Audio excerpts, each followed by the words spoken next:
afraid of. If you can believe it, you won't ever, ever let them tell you no. Yeah, this right here is what heroes are made of.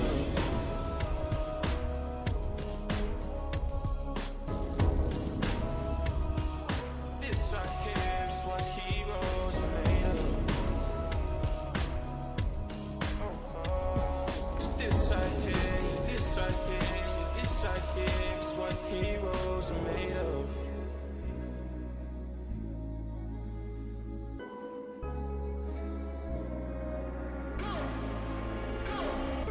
Picking up the phone, already know who calling. Ain't no testing me, my destiny's to be a baller. I've been going harder, death before dishonor, ain't no other order. Always knew I'd make it from the trenches up to be a starter. I'm an all-star starer, shot caller.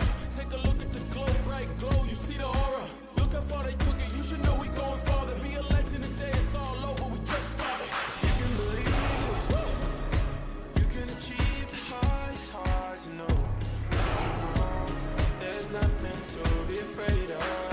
If you can believe it, you won't ever, ever let them tell you no. This right here, yeah, this right here is what heroes are made of. What heroes are made of. This right here is what heroes are made of. Right here is what heroes are made of. Yeah, this right here is what heroes are made of.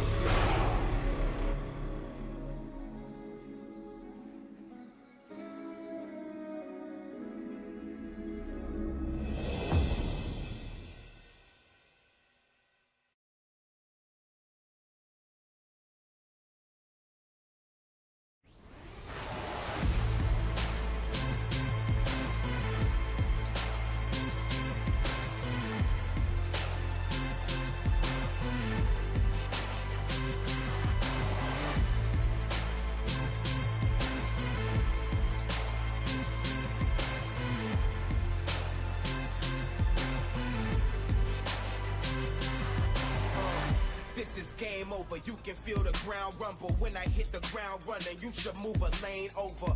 Rain holder, we don't run on the same motor. I'm a chain smoker, you a lighter to a flamethrower. I come from an insane culture, living like a trained soldier, just to make it a day older. No closure, remain closer to the days when I could feel the hunger pains I knew I would take. I was made for this, and I ain't going out till I take it. What I came to get, I was made for this, and I will never lose, I'm the greatest. Just face it, I was made for this, and I ain't going out till I take it. What I came to get, I was made for this, and I ain't going out. I was made for this, and I will never lose, I was made for this. I feel colossal, choir sing the gospel. I can make the sky move, breathing through my nostrils.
You know the crowd is ready.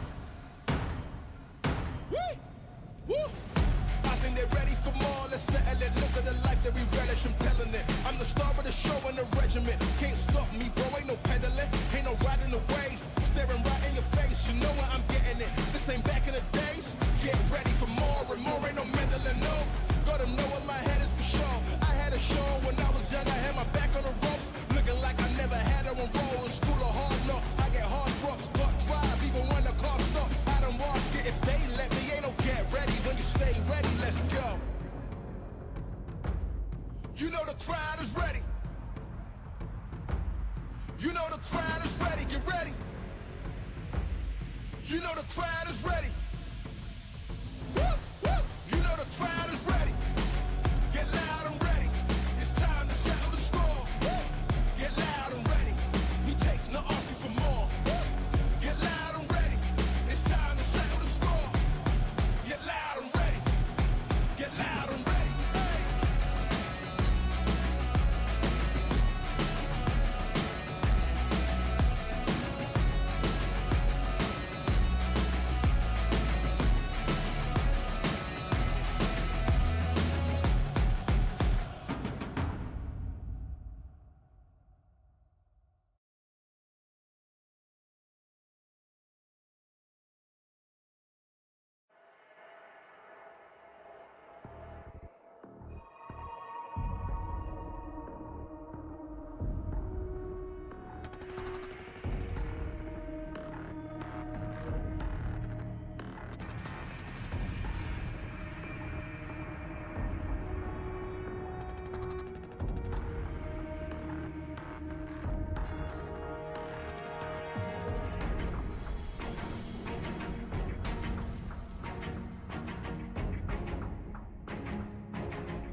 Hello, everybody, and welcome. It is another edition of Countdown to Green. It's Tuesday night. You know what that means. It's time to go racing in the eNASCAR Coca-Cola iRacing Series tonight.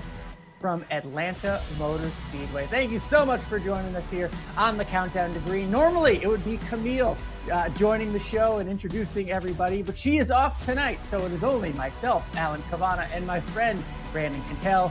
Brandon, you know what that means. We have to pull our weight tonight. We have to run the show. How you feeling? Hey, it's Atlanta. Anything can happen, buddy. So I'm excited.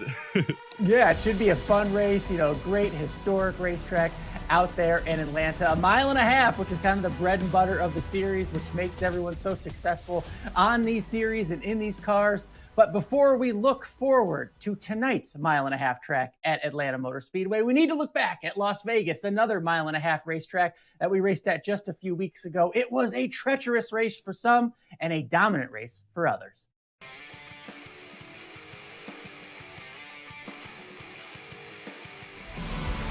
Chevrolet of Nick Ottinger, and we say let's go racing in Vegas.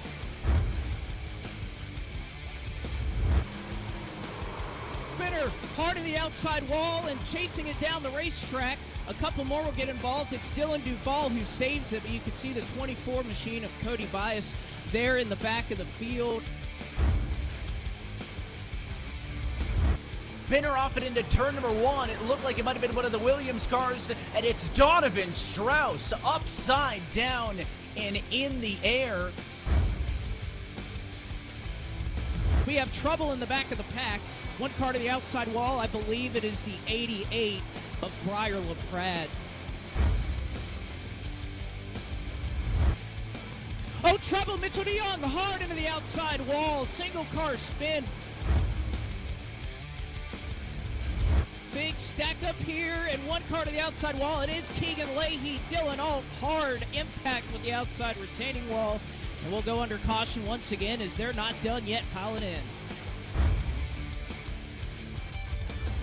Third straight season, he'll find a victory lane.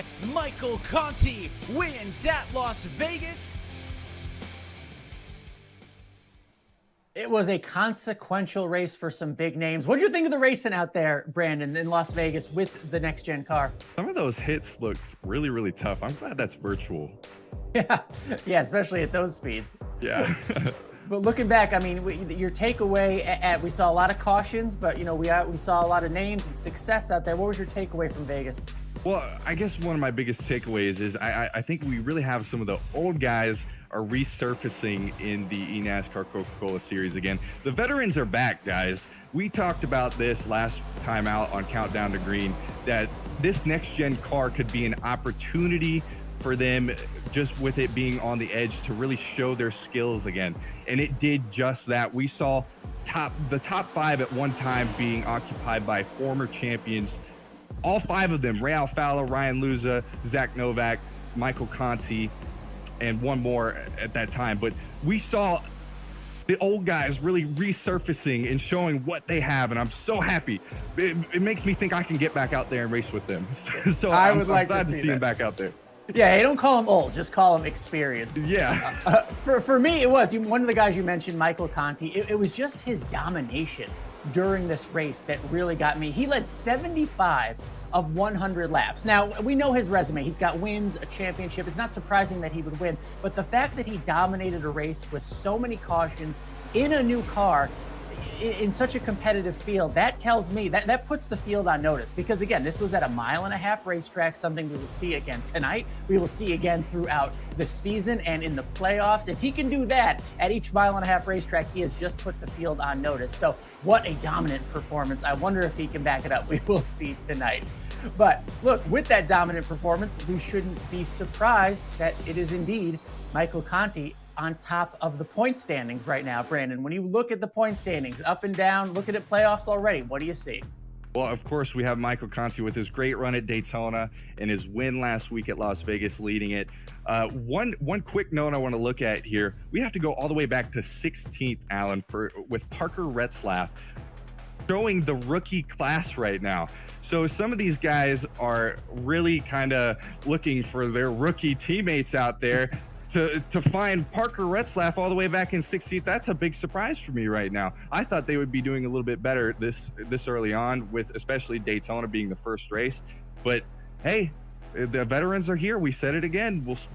they're coming, man. They're gonna be strong for the rest of the season, I believe. Yes, certainly. Experience counts. Now, those are the driver standings. Let's look at the team standings to see what team is really up there. XSET on top right now, on top of those standings. And then you'll see the two teams that have won. Remember the two winners we've had from Clint Boyer Racing and JR Motorsports. Important to point that out because it's not just about wins. Remember, it's about being consistent. It's about having both teams, top to bottom, be strong. So you can see where the winners are right now in terms of the point standings. XSET, the most consistent on top. And I like to see the Wood Brothers Racing there in the top 10. I think that's the first time we were talking before, maybe the first time they've cracked the top 10. So it's nice to see an old school team with some new blood riding up the standings early on in the season.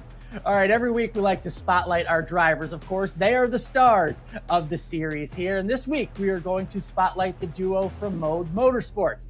First up, we're happy to be joined by Cody Bias, who's joining us now from the team. Cody, you joining us here now. You went back to Mode Motorsports. Why that team? Why this year?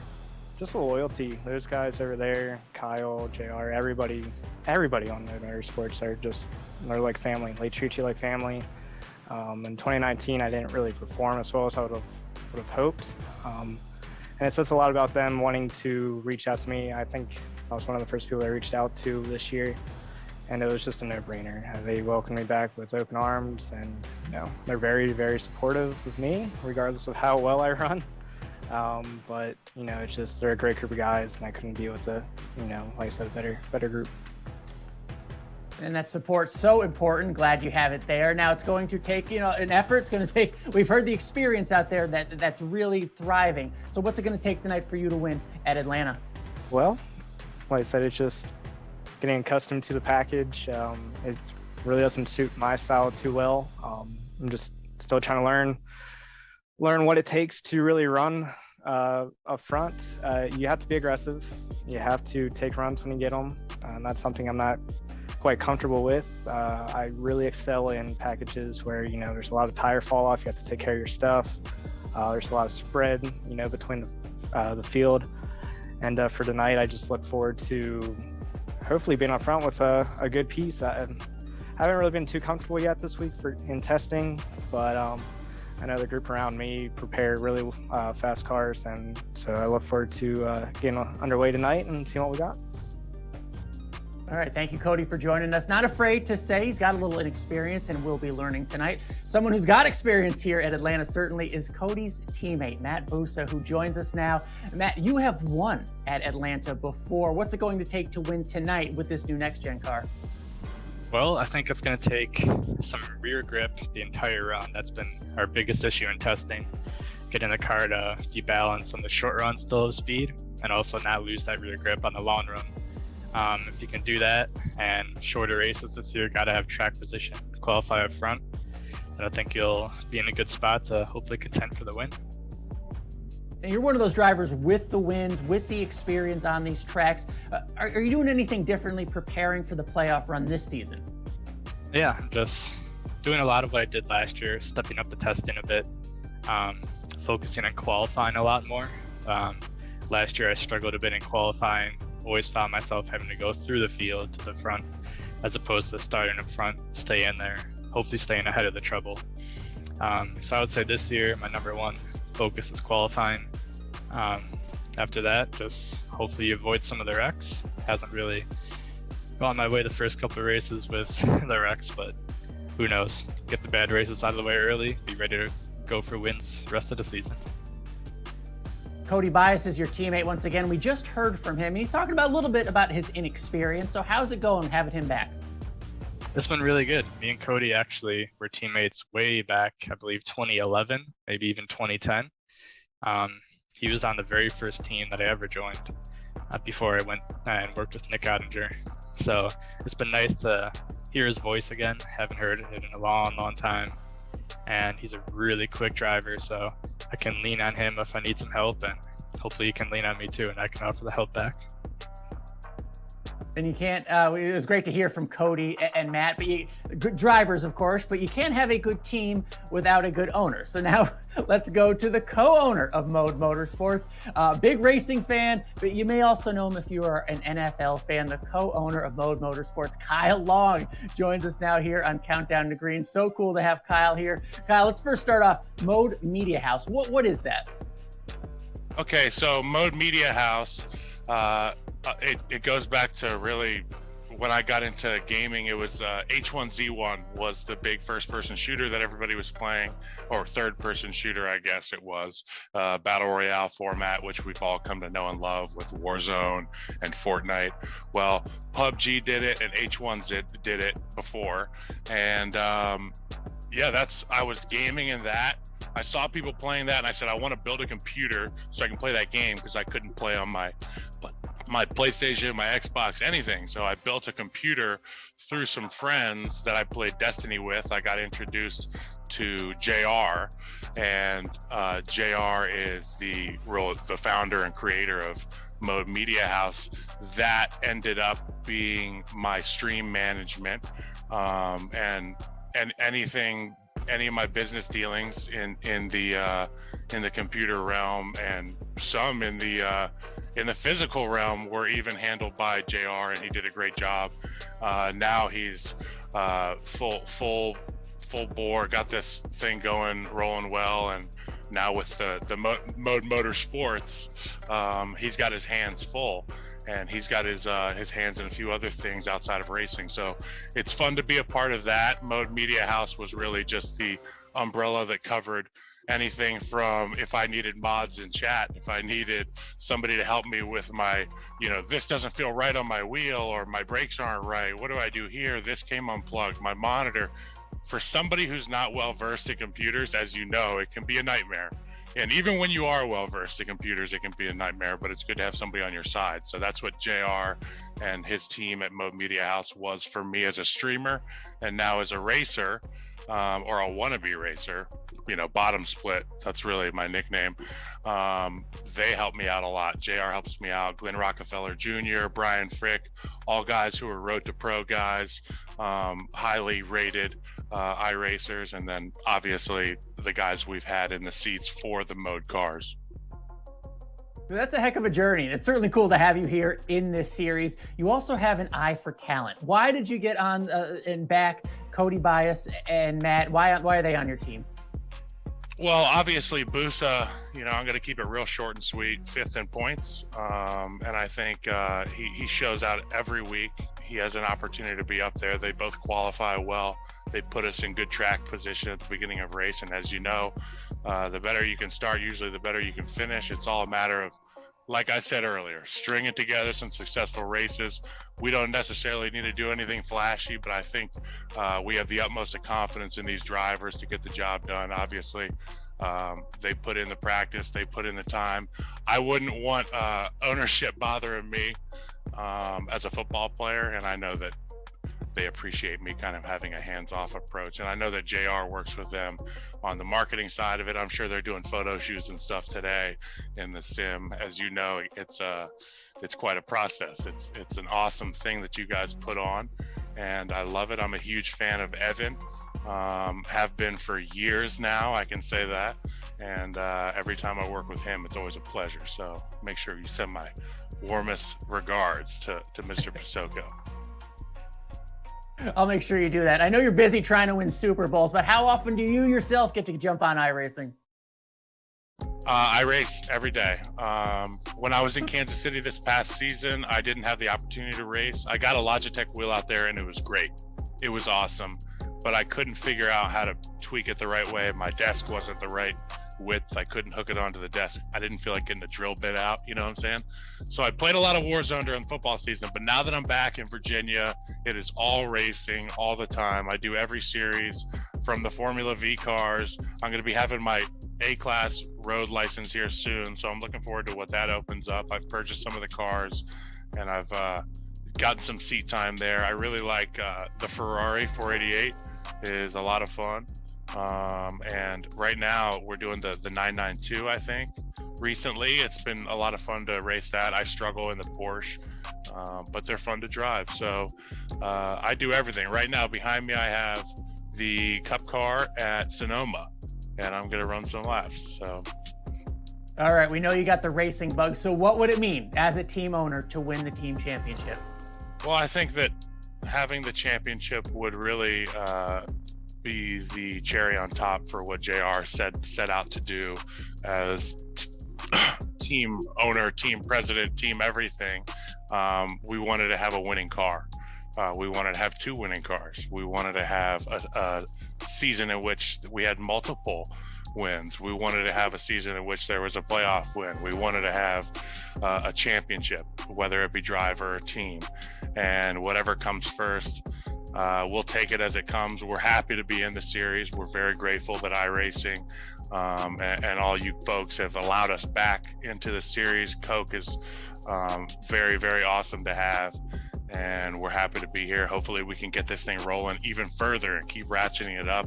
We have a lot of confidence in our drivers, and I think we're moving this thing in the right direction.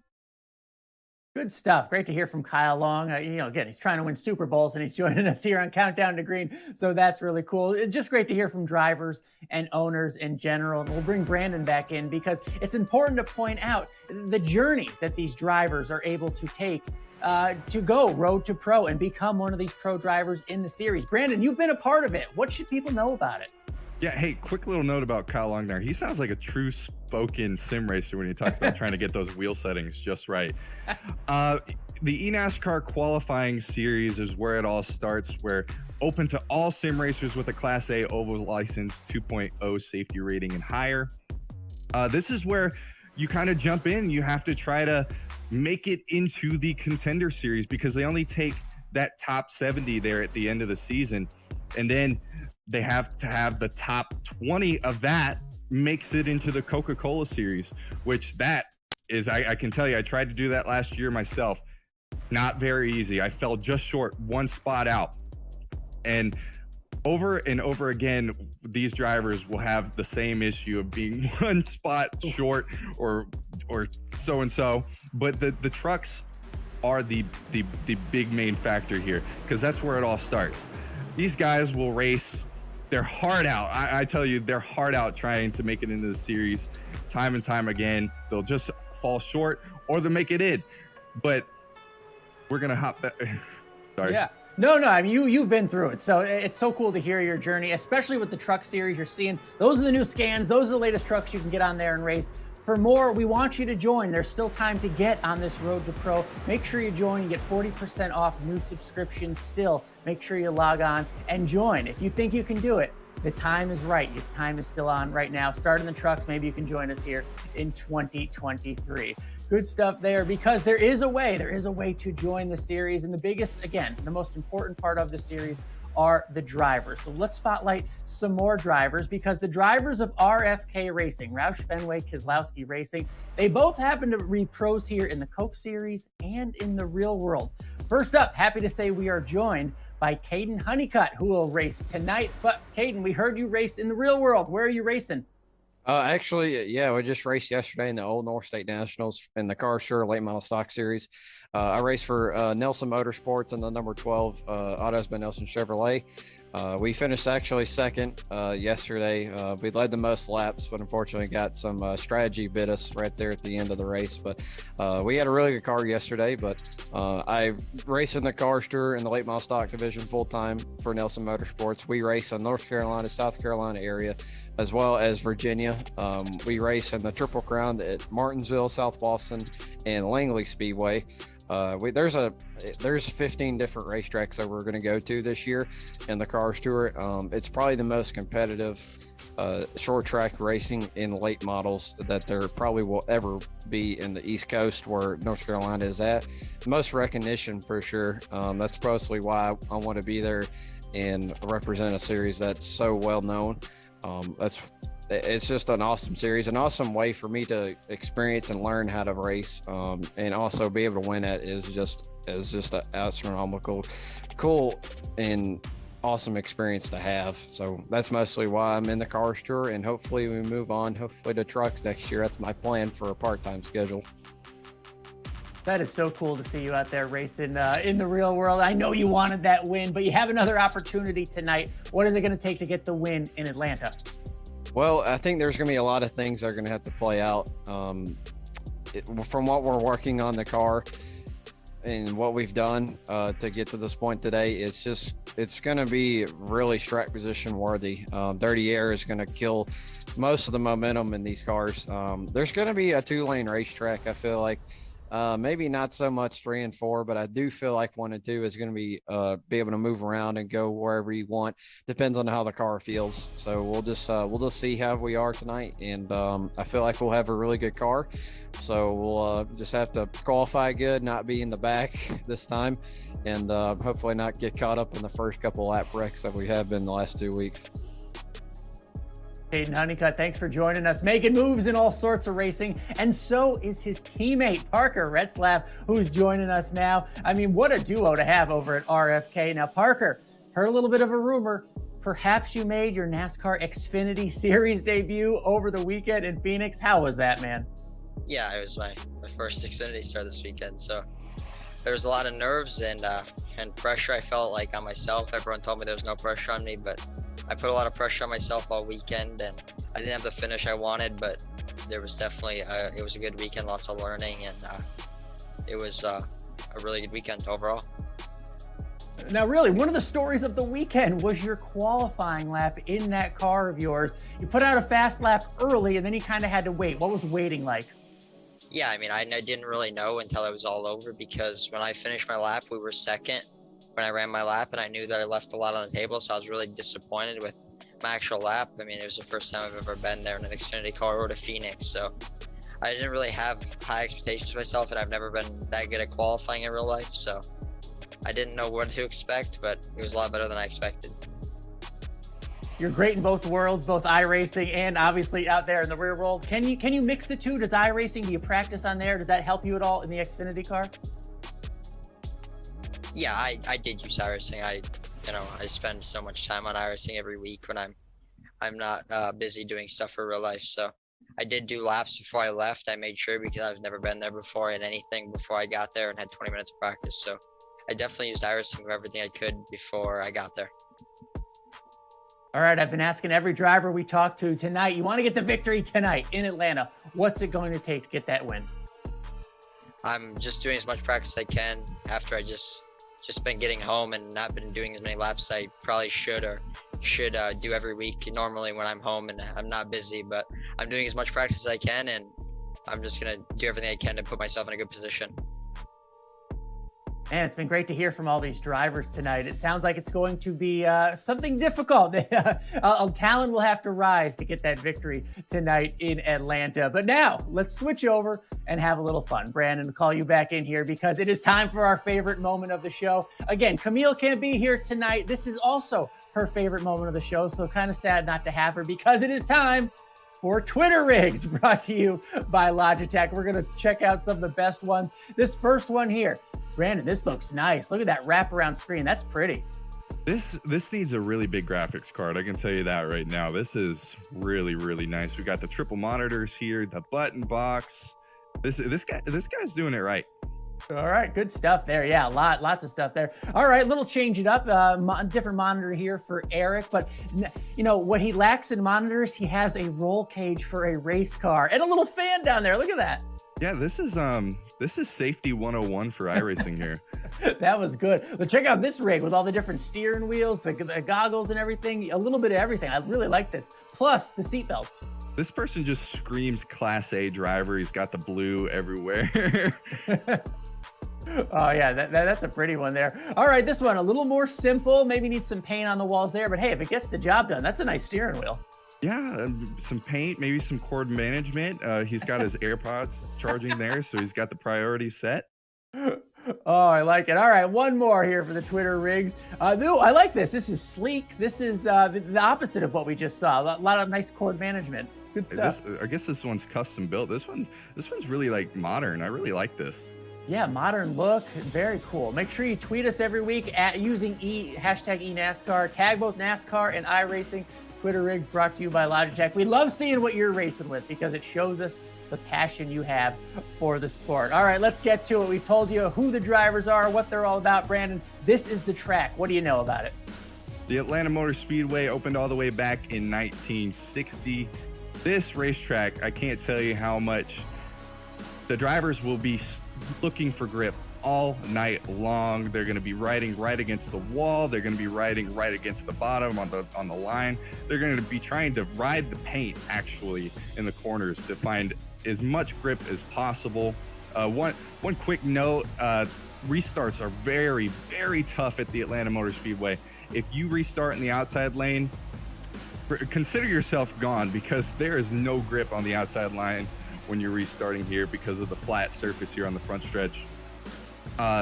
Another quick note here, when we're going down into turn 3 and 4, you're going to see guys maybe try to run the wall in this race. Not as much grip in 1 and 2. I really see them running closer to the wall in 1 and 2, but not as much in 3 and 4 tonight. Yeah, down on that paint line. They call that the Harvick line in the real world because he had so much success. Cup champion Kevin Harvick. All right. Well, we've heard from the drivers. We now know all about the track. It's time to bring in our friend, Blake McCandless, because we have a little competition going here throughout the year. As you can see the points down there, we try to pick winners. Camille in the lead right now, 55 points. I'm bringing up the rear with 30. Brandon, you're right in the middle there with 44. Blake, how you doing? You're helping us out today. You guys got to pick it up, you know? Oh, I know. Well, we brought you in because, A, you're the expert, but also Camille can't be here, but you're going to unveil her pick for us. Let's go to Brandon, though, because, look, he's here. He showed up this week. Brandon, I'm playing. Brandon, who are you picking to win in Atlanta? Well, when I've made my first start here back in 2012, I went 213 miles per hour into turn 1, and I thought to myself, nobody is going to out-qualify me. And sure enough, 2 people did that day. It was Ray Alfala and Michael Conti who got the pole that day. And I'm going to say it, Michael Conti, he won last week. It's the low-hanging fruit. He's got the 1.5 mile stuff figured out. He wins tonight at Atlanta. Brandon, you stole my pick. I thought these were supposed to be secret because I also picked Michael Conti. Look at those 8s up there. After what we saw last week in Las Vegas, how could you pick against him? He dominated that the 1.5 mile racetrack, leading 75 of the 100 laps. I can't pick against someone who dominates a 1.5 mile track like this. I think he can do it again tonight. So yeah, 2 Contis. Blake, reveal to us who Camille picked. All right, I'll get to it. And now, of course, Camille is going with this driver. She was telling me before the race, not only was this driver very strong last week, he was very strong here last year. And oh, by the way, he's your pole sitter tonight. Nick Ottinger is going to be Camille's pick. So I think she did a pretty good job. He's already sitting on pole tonight. So I think Camille, she's got a little bit of a points lead. And I don't know, she may be looking to build it even more tonight. Yeah, 3 poles in a row for Nick Ottinger. And sorry, Nick, I wish you limited success tonight because I'm in a big hole. What? All right, Blake, I really appreciate you joining us, filling in for Camille. Glad we'll have her back at the next race, maybe with less of a points lead than she has now, Brandon, because we really have to catch up here. Yeah, we really have to do our best here, Alan. All right, looking forward to having her back, but I think we pulled it off. Countdown to Green is ending, but Brandon, it was great to have you on. Great to be here with you. I think we're about to see a good race. Now, Blake will be back, and our friend Evan Pasacco, they will join us and take us to the green flag. This has been the Countdown to Green eNASCAR Coca-Cola iRacing Series. We appreciate you joining us. Enjoy tonight's race. We've learned to savor the moments that were always there. And they never tasted this good.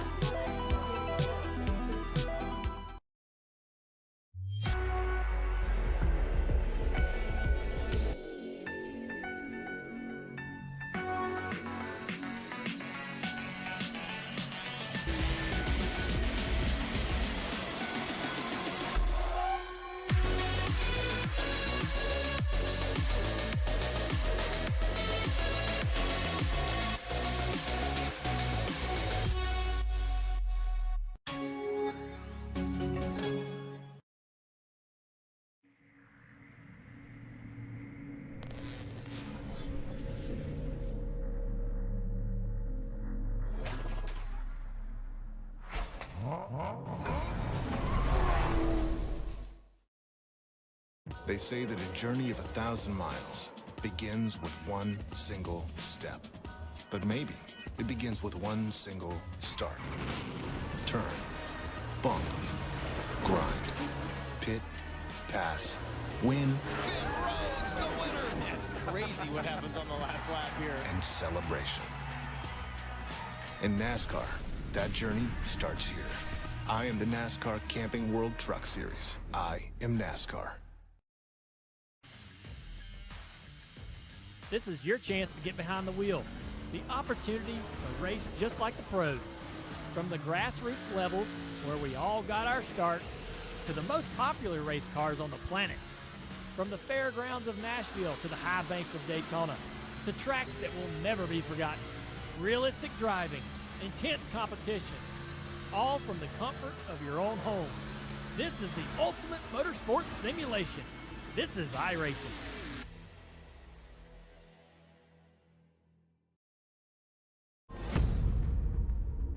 This is virtual racing with real life stakes. My expectation of making it in the championship for Ray Alfala, it's for sure a threat to the competition. My number one goal is to get back in victory lane. I'm gonna just go out there and control what I can control.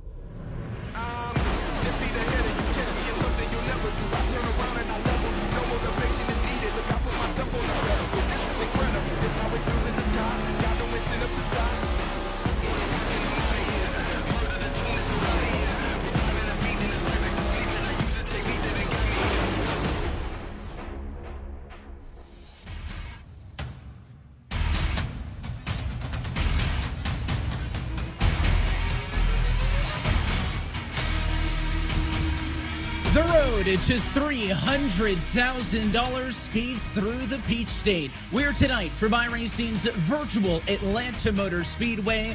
We say good evening, sim racing fans, and welcome to week 3 of the 2022 eNASCAR Coca-Cola iRacing Series. And happy that you're with us virtually here tonight from Hampton, Georgia. We're alongside Blake McCandless. My name is Evan Pasoko, and we are ready to go racing for the third time here in this new era of eNASCAR racing, Blake. But for all that is new, there are some things that remain the same, and a historic Atlanta Motor Speedway ready to play host to an exciting 100 laps of racing tonight. You're exactly right, Evan. I can't think of a more fitting venue here as a send-off, if you will, to the Atlanta Motor Speedway. A hot, slick surface. And the one thing we're going to be looking for tonight, Evan, consistency. We had Daytona Superspeedway. We obviously went to Las Vegas. This is where drivers can start to establish who's going to be a front runner, who are going to be the drivers that we're going to have to look for to potentially win this championship. I think tonight is going to be a statement night for many drivers who plan to chase that championship this season. And it's all going to get underway in just a few moments. So let's go down trackside to tonight's Grand Marshal. It is Lieutenant Colonel Dan Rooney, the CEO and founder of Folds of Honor, for the most famous words in motorsports. Hey, it's Colonel Dan from the Folds of Honor. Hard to believe it's been 8 years, 35,000 scholarships totaling $160 million of life-changing education, partly as a result of the Folds of Honor Quick Trip 500. What an amazing journey we have been on. If you're a military family who've had someone killed or disabled defending this great nation, Folds of Honor is here for you. Visit our website. Our scholarship season is open. And if you're a God-fearing American like me, visit our website, Folds of Honor. Join our squadron to support these heroic military families with the gift of an education. Now to my favorite part. In the name of God and country, drivers, start your engines!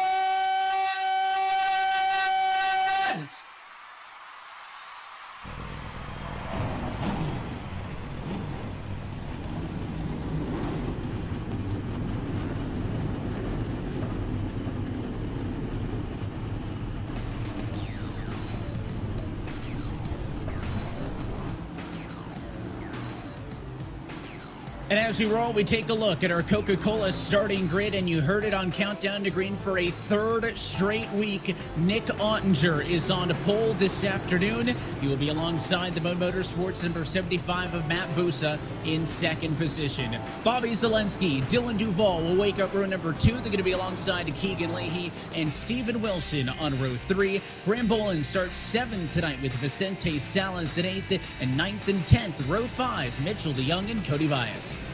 It'll be Garrett Lowe rolling off from 11th. 12th, we'll go to Derek Bordeaux looking to rebound after last week's heartbreaker. Michael Conti, couple of picks there at the pre-race show to him. He starts 13th. Alan Bowes in 14th. Ryan Luza in 15th. Logan Clampin will start 16th. 17th to Donovan Strauss. Femi Olot, our Daytona winner, will start in 18th. Parker Retzlaff, who made his NASCAR Xfinity Series debut this weekend, rolls off 19th. Blake Reynolds starts 20th. They're all going to be headed to the midfield where Blade Witt and Colin About It will find themselves on row 11. Casey Kermit and Michael Guest on row 12. Continue it on through Garrett Baines and Brian Mercurio on row number 13, with Hayden Honeycutt and Taylor Hurst 27th and 28th. We'll then find Brian LaPrade and Jimmy Mullis back through P30. And now an interesting thing we'll have to watch, Evan. Many drivers back here did not elect to take a qualifying time. Leaving Brotherton, Zach Novak, the last two to do it. They'll start 31st and 32nd. But you look further back, Ray Alfala, Dylan Alt, Colin Keister. You're talking about big names back here that did not post a time in qualifying. Corey Vincent, Nick Shelton, Derek Justice, and Malik Ray back here. And, of course, we are missing Kyle Peddle tonight, who was serving time in the penalty box tonight. So we'll have 39 cars rolling for this race. And they look to all be on the grid, ready to go racing tonight, as mentioned, for round number 3 of this 2022 season. This racetrack, no stranger here in eNASCAR Coca-Cola iRacing Series competition. Active drivers Ray Alfala, Matt Busa, and Logan Clampin have all found a victory lane here this season of, I should say, in seasons past here at Atlanta, and are looking to get a second one this year. But Matt Busa is on the outside of the front row, and our James Pike is on the radio with him. I am indeed with Mode Motorsports Matt Busa out of Darien, Illinois. We heard from his boss, Kyle Long, at pre-race. Let's hear from one of his drivers before we go green. Matt, what is it going to take to be successful tonight at this Atlanta Motor Speedway? I think tonight is going to be all about tire conservation, having enough on the long run. Got to have rear grip. I know in testing for me personally, I'm pretty loose after about 30, 35 laps. So we'll see how it works here. I got some clean air to start. Hopefully we can keep that and gets me the grip I need to get to the win. We know about tire conservation here. What are your thoughts on fuel strategy, and how do you think that side of things will play out tonight? Haven't put a lot of thought into it with the shorter race here, but if it goes green, I would expect almost everybody to pit right around halfway. Otherwise, I think fuel range is about 67, 68 laps. So if we get a caution around lap 30 or so, then expect to see some fuel saving. It's Matt Busa, best qualifying effort of the season so far. He'll look to go one spot better at the end of the night. Well, he's got a good starting spot for sure. His time of a 30.413, of course, second best of them all. And let's talk through this with Blake with a look at a Race race analysis. Well, let's take a look at it here. 100 laps again. Very quick race here at the Atlanta Motor Speedway.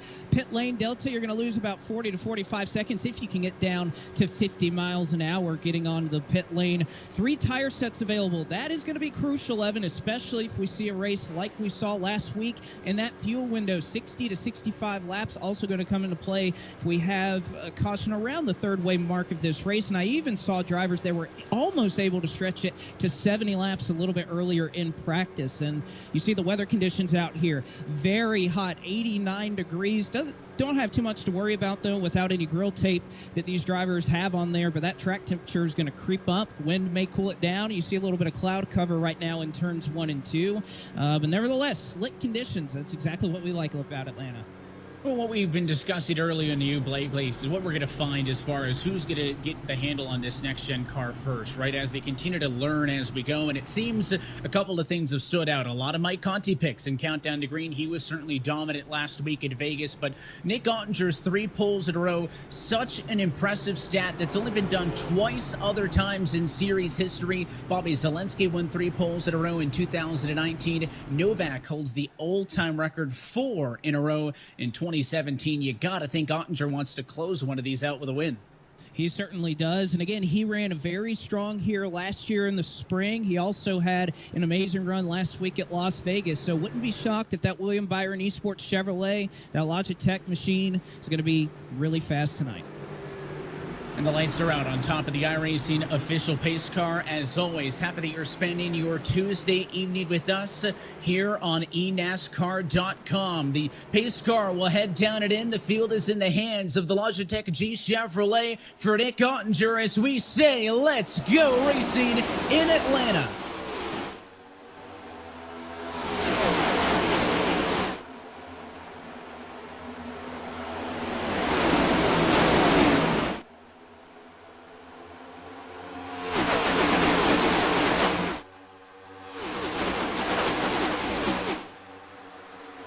Three wide back in the traffic with the pole sitter's teammate. That was Logan Clampett way up on the outside fence, but the race leaders trying to keep it nice. Almost 3 wide now, tail end of the top 10. But lap number 1 does go to Ottinger. Zelensky, a quick pickup. He used the bottom to get around the 75 Habusa, and there is some 3 wide action.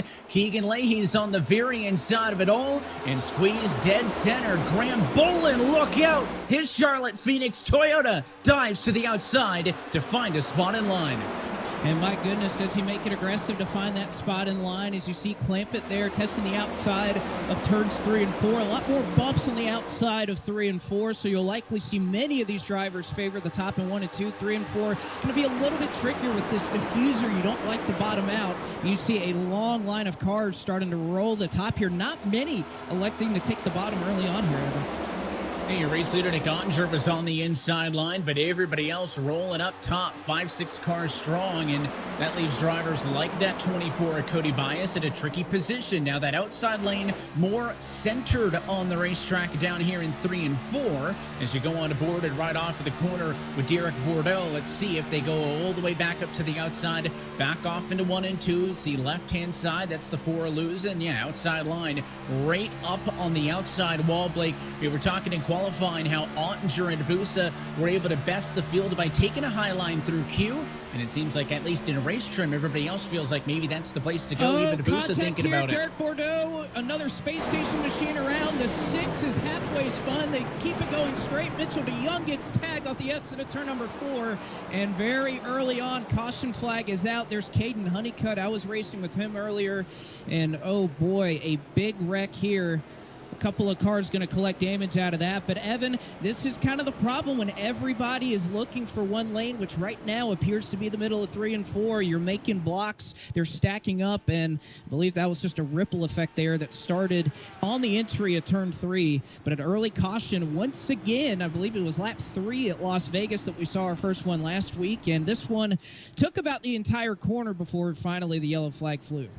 Yeah, we had a unique perspective as it started right on board there with Bordeaux. You saw the checkup in front from the 23, and as down the hill, he was trying to recover that race car because he got hit from behind by the 55 of Alan Bose. Bose got tapped by Clampett. It really was just a big accordion effect on the outside that they almost got away with. Let's take a look at how this one unfolded. Again, we were on board with the 42. You'll see the outside checkup first. That's how he gets sped out of line. But then watch the 6 in the middle. That's the first car that really gets all the way around here. Is trying to split the gap there sideways, and then a big shunt there into the 17. So some more damage with Caden Honeycutt, but it was Parker Retzlaff who ended up in the middle of an impromptu 4 wide that caused that big mess, and another early yellow here on an intermediate track. Well, and Evan, I think this is 3 straight weeks that we have had teammates collect each other, and unfortunately it was RFK Racing who got wrapped up in this one. Both Parker Retzlaff, who we mentioned earlier was doing a little bit of racing out in Phoenix this past weekend, chased it down the racetrack, was trying to save it, and came down into his teammate, Caden Honeycutt, of which we'll get an onboard here of that. Caden Honeycutt finished second in his Cars Tour opening race of the season, so a solid job there for Caden Honeycutt. But you see all this stacking up. These drivers look like they're going to save it, and I would say Honeycutt's in a safe place on the bottom of the track, but just cannot anticipate right there. Parker chasing it down the racetrack. I believe one of the Charlotte Phoenix machines, that was Colin Keister that came piling in there. So a couple of cars with some pretty significant damage here early on because of that wreck. In a tough break for the RFK duo, that is one of two teams in the series in which their entire driver lineup made of Coke Series rookies. Both Retzlaff and Honeycutt making their debut seasons here in 2022. The other team, Latart Esports, has a pair of rookies in Brian Beccario and Dylan Alt. So not the way that RFK wanted this evening to start. I'd say the damage relatively minor on most of the drivers, but the onboard shot with the 17 gave you a good perspective of as he bounced his way back up and into traffic. Of course, we talk about the road to this series and how many drivers making their debuts. Nearly a quarter of the field every year is a new driver. And if you want to keep up to date with all things eNASCAR, then sign up today. Scan the QR code in the bottom right-hand corner of your screen, and you'll be up to date on the latest as we continue on the road to $300,000 all the way through this 2022 season. And if you want to learn more on the schedule, the standings, and even information on how you can race through the Road to Pro ladder and compete one day in the eNASCAR Coca-Cola iRacing Series, all that information and more can be found at iRacing.com/eNASCAR. Of course, step one, getting it involved and starting your iRacing career today, because with iRacing, every day is race day. And for more information on that, you can go to iRacing.com.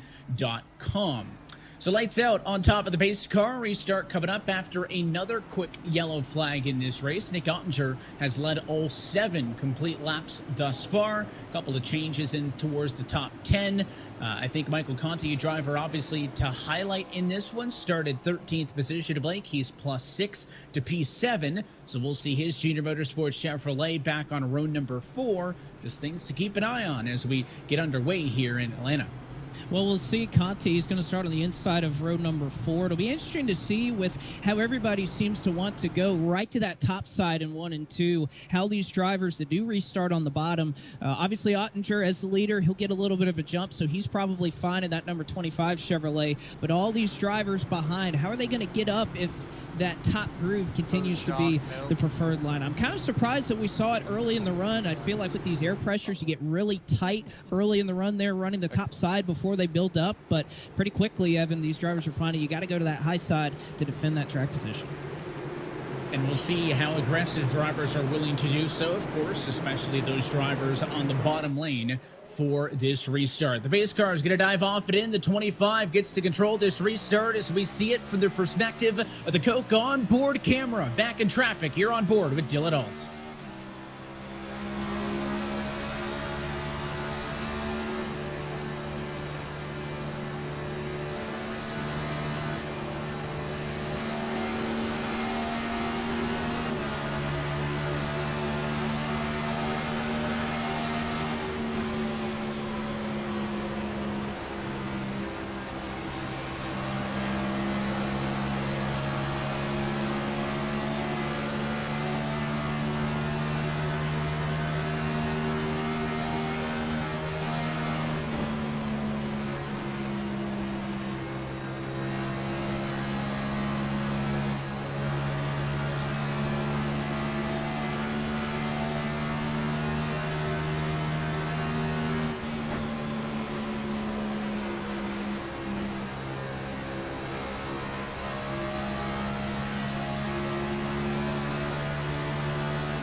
Looks like Dylan Alt has got a bit of a handful back there in traffic, but he is making a boost, plus 11 positions for the Coke Zero Sugar Chevrolet. And that was a look at your Coca-Cola onboard camera for that restart. Back towards the front of the field, everybody trying to single file out. On that note, here comes Michael Conti underneath the 10 car, trying to make a pass on Steven Wilson, but he wants to get a twofer on the Stewart-Haas Fords, trying to get all the way through the 41 car of Dylan Duval. Couldn't do it, and you can see how strong that outside is on the exit of the corner to pull back in front. Conti, though, committed up here, and at the front of the field, Nick Ottinger on the inside as he's under pressure from the 75 of Matt Busa.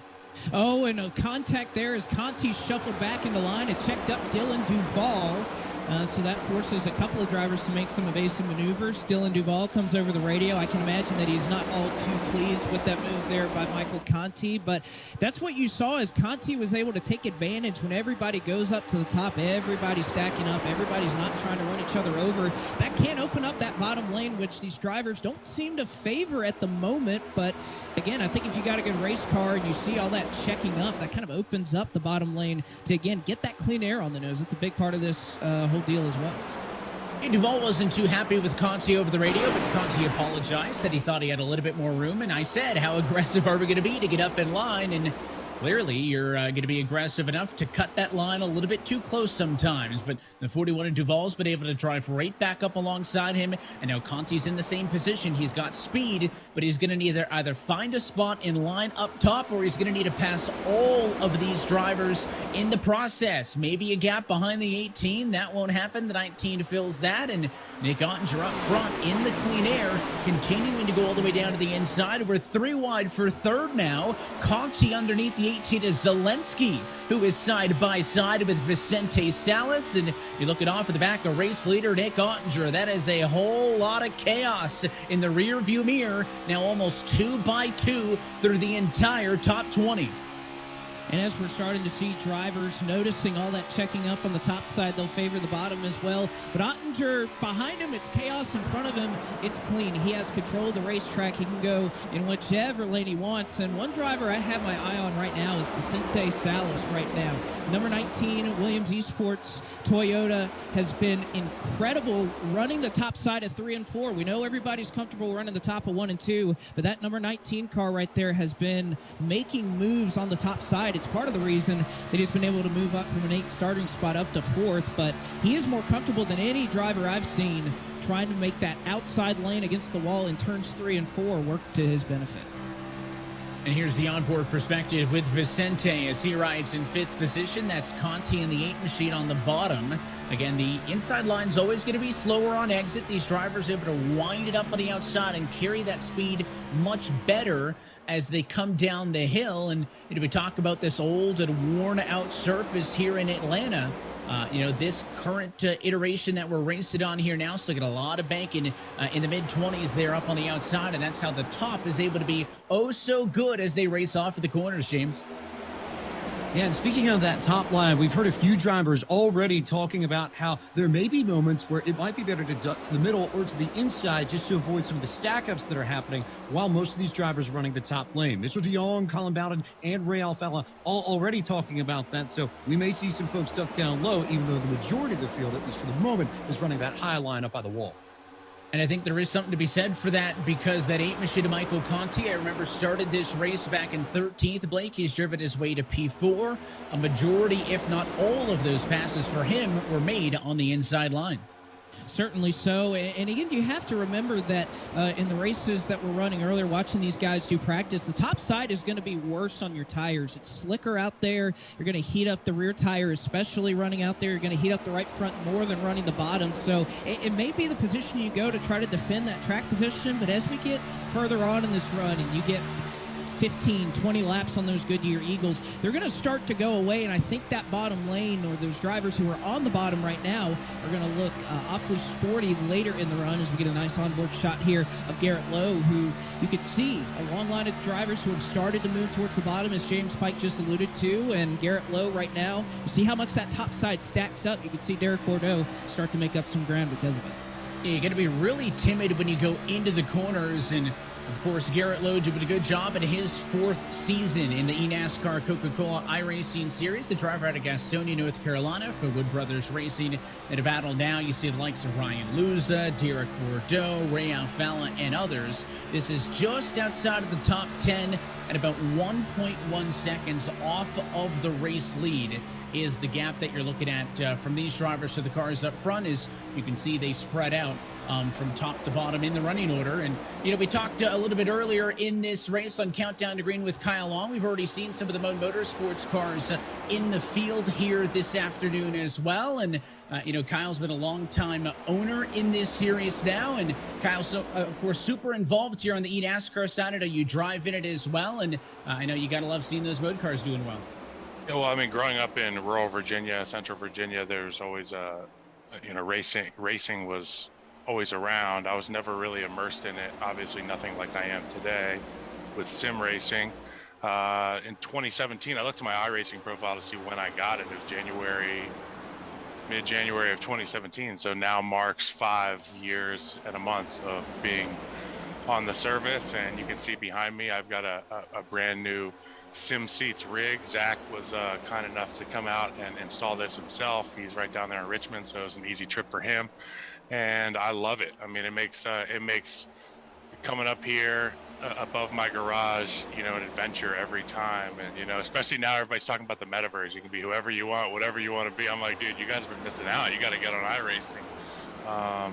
So we do a little bit of everything. And when it comes to ownership and, really representing the brand for Mode Motorsports, none of it happens without JR Rodriguez. He's really the owner of the team. He makes the roster decisions, the paint schemes, what number fonts, all that kind of stuff goes to him and whoever he deems responsible for paints. And obviously we have two great drivers with Cody Bias and Matt Busa, two guys who are well experienced, salty guys. I love having them around. I love learning from them. Busa's a guy who can do a little bit of everything, and he's very helpful. Cody's been doing this before. It's good to have him back. At first, when we got into the Cup Series, we'll just call it the Cup Series because there has been sponsorship change. When we got into the Cup Series in iRacing with Mode Motorsports, we were happy to be there. We wanted to put a product out there on track that was competitive, and we had our sights set high. And obviously, the team's doing great now. We're focused on stringing together some results, matching with qualifying, with what we show in race pace. Cody and Busa are so talented, obviously. Big success for Busa last year. Cody being back in the series, as I mentioned earlier, we're just focusing on grinding out a solid top 5 team finish, which I think is really something that we can achieve. And we're excited about it. We got those new paints this season, and I know everybody's excited about the paints. And yeah, man, I mean, what else is there that you want to know? I mean, I'm so excited about iRacing and being involved. So it's been a great experience, and the community has been getting me up to speed. 5 years in, there's still so much to learn, and everybody's very helpful. I know Busa's got the speed tonight, at least, Kyle, and if they're anywhere near as quick on the track as they look with those paint schemes, I know it's going to be good for you guys. Thanks for giving us time all night tonight, and best of luck for the season. Thank you very much. Talk to you guys soon. Well, that is his number 75 machine you see on the right-hand side of your screen. That's Kyle Long, the owner of Mode Motorsports, watching Matt Busa right now drive in the number 2 position on the racetrack, and has been very steadily inside of the top 3 all night long. Blake, we saw that early pass. Bobby Zelensky went around him on the inside, started the race to second, but as this race has started to settle itself down and get a green flag look to it, Busa's gone back to P2. Looks pretty comfortable right now. They're searching a little bit of a different line than what we're seeing out of Ottinger, trying to advance his way out one more spot to get to the top. Well, and I think that's smart for Matt Busa. You're looking for a little bit of clean air right there to try to offset a little bit from the line that Nick Ottinger's running. So really no surprise that Matt Busa was kind of doing that there as we were listening to that interview. Right on board here, or at least take a look at Logan Clampett, who's just on the outskirts of the top 10. A couple of big movers behind him. Colin Bowden, that number 69 E-Racer machine, has done a nice job of working up from the 22nd position, and he's brought Casey Kerwin along right with him. 23rd to 12th is Casey Kerwin, and Logan Clampett is the driver right in front of those two with our Logitech onboard.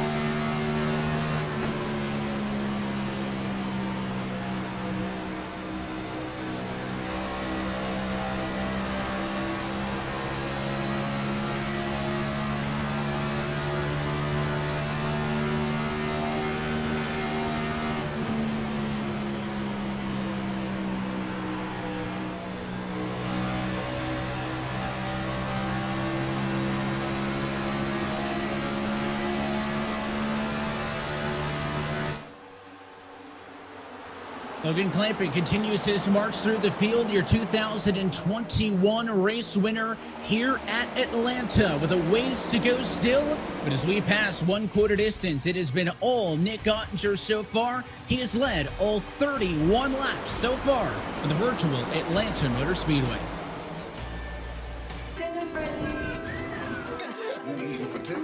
We've learned to savor the moments that were always there. And they never tasted this good.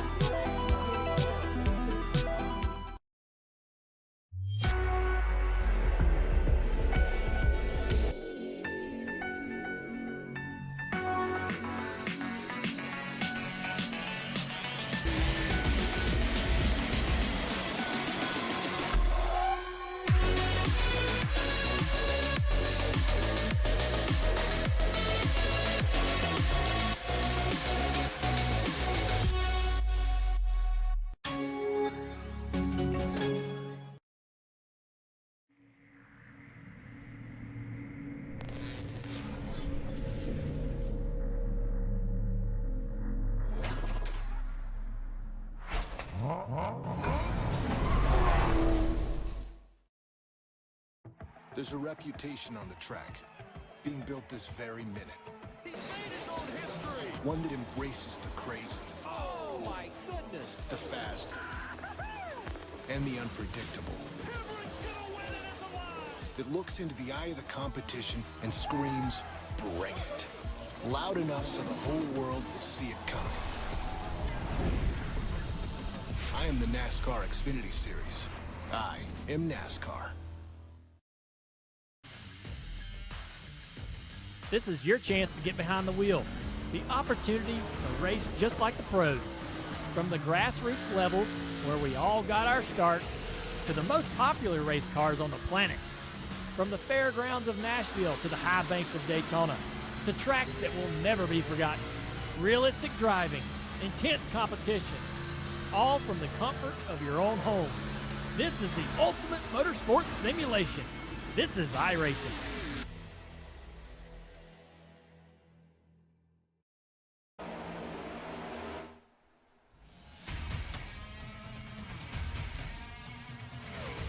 And back live at iRacing's virtual Atlanta Motor Speedway. Coverage of tonight's race is brought to you by Coca-Cola, the official fan refreshment of eNASCAR.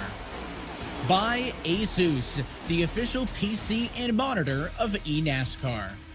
By Logitech G. Through design, engineering, and a love of driving games, Logitech G takes racing simulation to another level. Logitech G, the official wheel and pedal set of the eNASCAR Coca-Cola iRacing series. And by Playseat, the official racing chair of eNASCAR. We are almost halfway home here at the Atlanta Motor Speedway, and Nick Ottinger continues to lead up front. In the midfield, though, plenty of action going on, including the battle here on the cusp of the top 10. Brownsburg, Indiana's Michael Guest is up 12 positions right now, up to P12 total. Looking on the number 95 of Casey Kerwin in front of him, but everybody in this middle of the road area up on the outside line, with the exception of that 10 car up the road. Steven Wilson working hard in his Smithfield Ford Mustang to make the inside work and make some headway as we close in on the crossflags. Well, and we've seen that bottom start to work more as these tires wear out. Everybody's starting to get tight again. We mentioned those checkups. You're going to see Caden Honeycutt there in the 17, damage there in that earlier incident. He's now going to go 2 laps down. He is the only car that is not on the lead lap at the time being. But Wilson trying to look for that clean air, trying to make some headway. And again, Evan, one thing that is worth mentioning is that the pit window has opened. I'm not sure when drivers are going to want to come down. If you're in the midfield, do you try a super shortcut right here to try to make up some time? But that pit window is open, so that's something that I'm sure everyone on pit road is watching right now, when these teams are going to look to try and make up some ground on pit stops. And it's a bit of a risk, of course. We saw with the Racers Race analysis, your pit delta time you're going to lose heading down to the pit lane total more than a lap here around AMS. So it is a concern. Do you pit early, risk going a lap down, getting stuck? Do you pit right in the middle? Or do you run it to the end of the fuel run, take a shorter stop towards the end where you don't need to fill it all the way up with fuel? These drivers have plenty of options. Of the 38 drivers who started this race, 37 of them are still on the lead lap. Only Caden Honeycutt is 2 laps down. Of course, he was involved in the early incident, and we've seen this guy a lot tonight. Casey Kerwin's number 95 machine, another one of those big movers, Blake, that you alluded to earlier. He is plus 13. He's behind Colin Bowden. There's a good look at Bowden's number 69 Chevy Camaro, who's also plus 13 spots. A lot of guys who started in the midfield have been able to work through traffic here in the opening half. He has, and no surprise to see Casey Kerwin, who's just been a consistent presence in this series for a very long time, has been doing a great job early so far, finished in the top 5 last week at Las Vegas. And Colin Bowden, somebody that really came on strong late in the going at Las Vegas, ended up with a top 10, was wrapped up in that early incident with Ray Alfala and Briar LaPrade back at Daytona, but Colin Bowden doing Parker Kligerman and Landon Castle proud. And of course, I think this is becoming a race tradition, Evan, that we have to appreciate the mullet on this man.